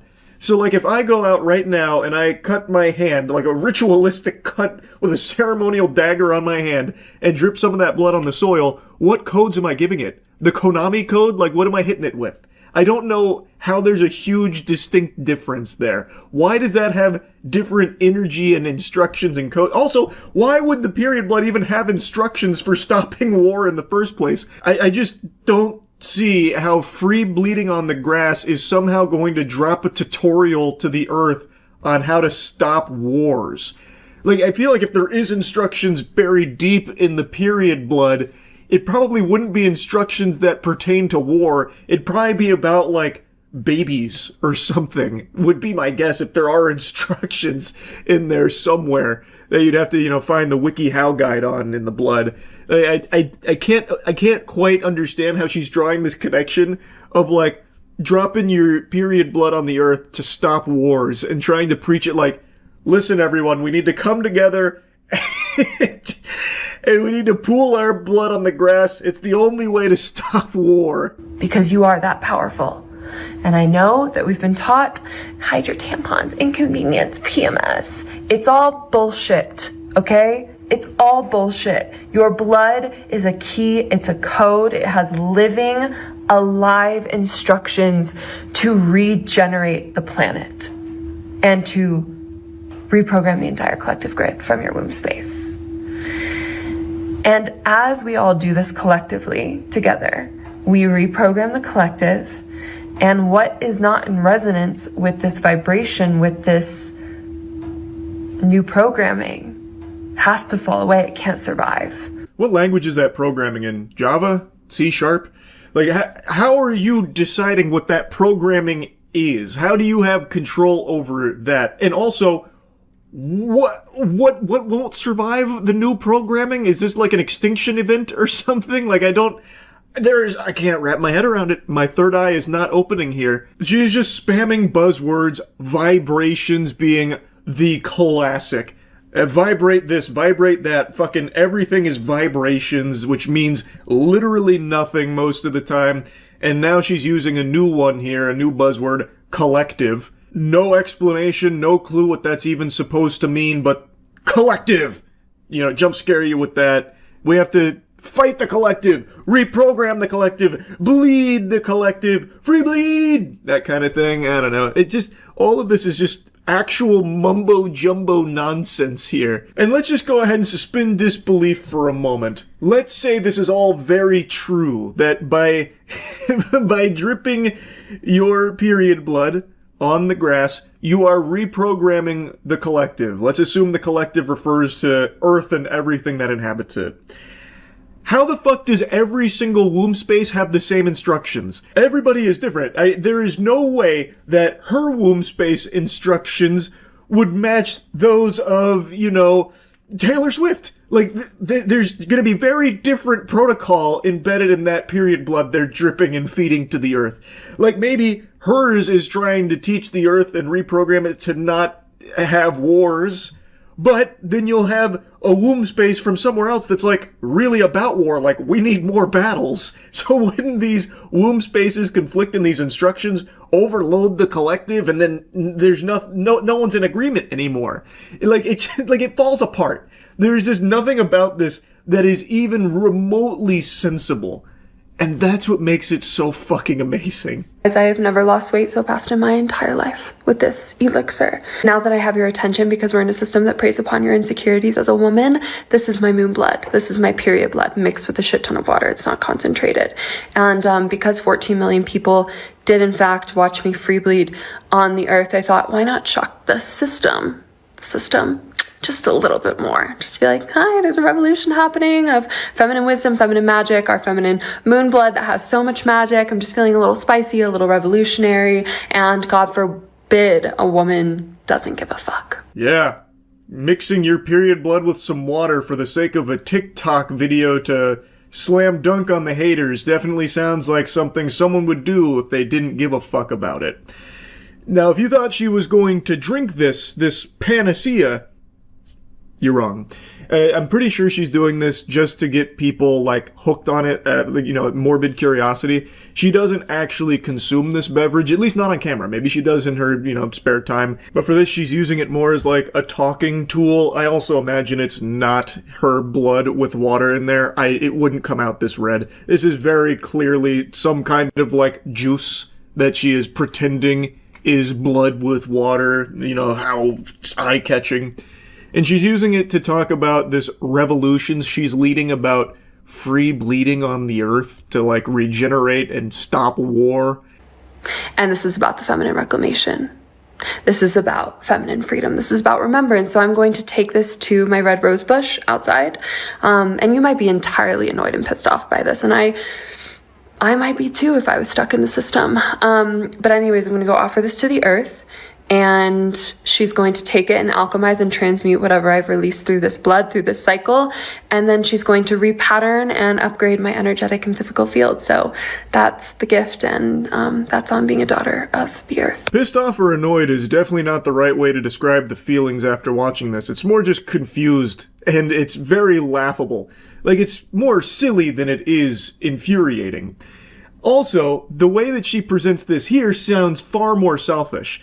How she's going to go dump her blood onto the earth so that way she can reap the benefits of basically leveling up. She's treating this like it's a Call of Duty lobby, and she's prestiging by dumping this period blood into her rose bush. So what, is it no longer about, reprogramming the collective to benefit Mother Earth so that way we can stop wars? Is it now just about your personal gain from doing this?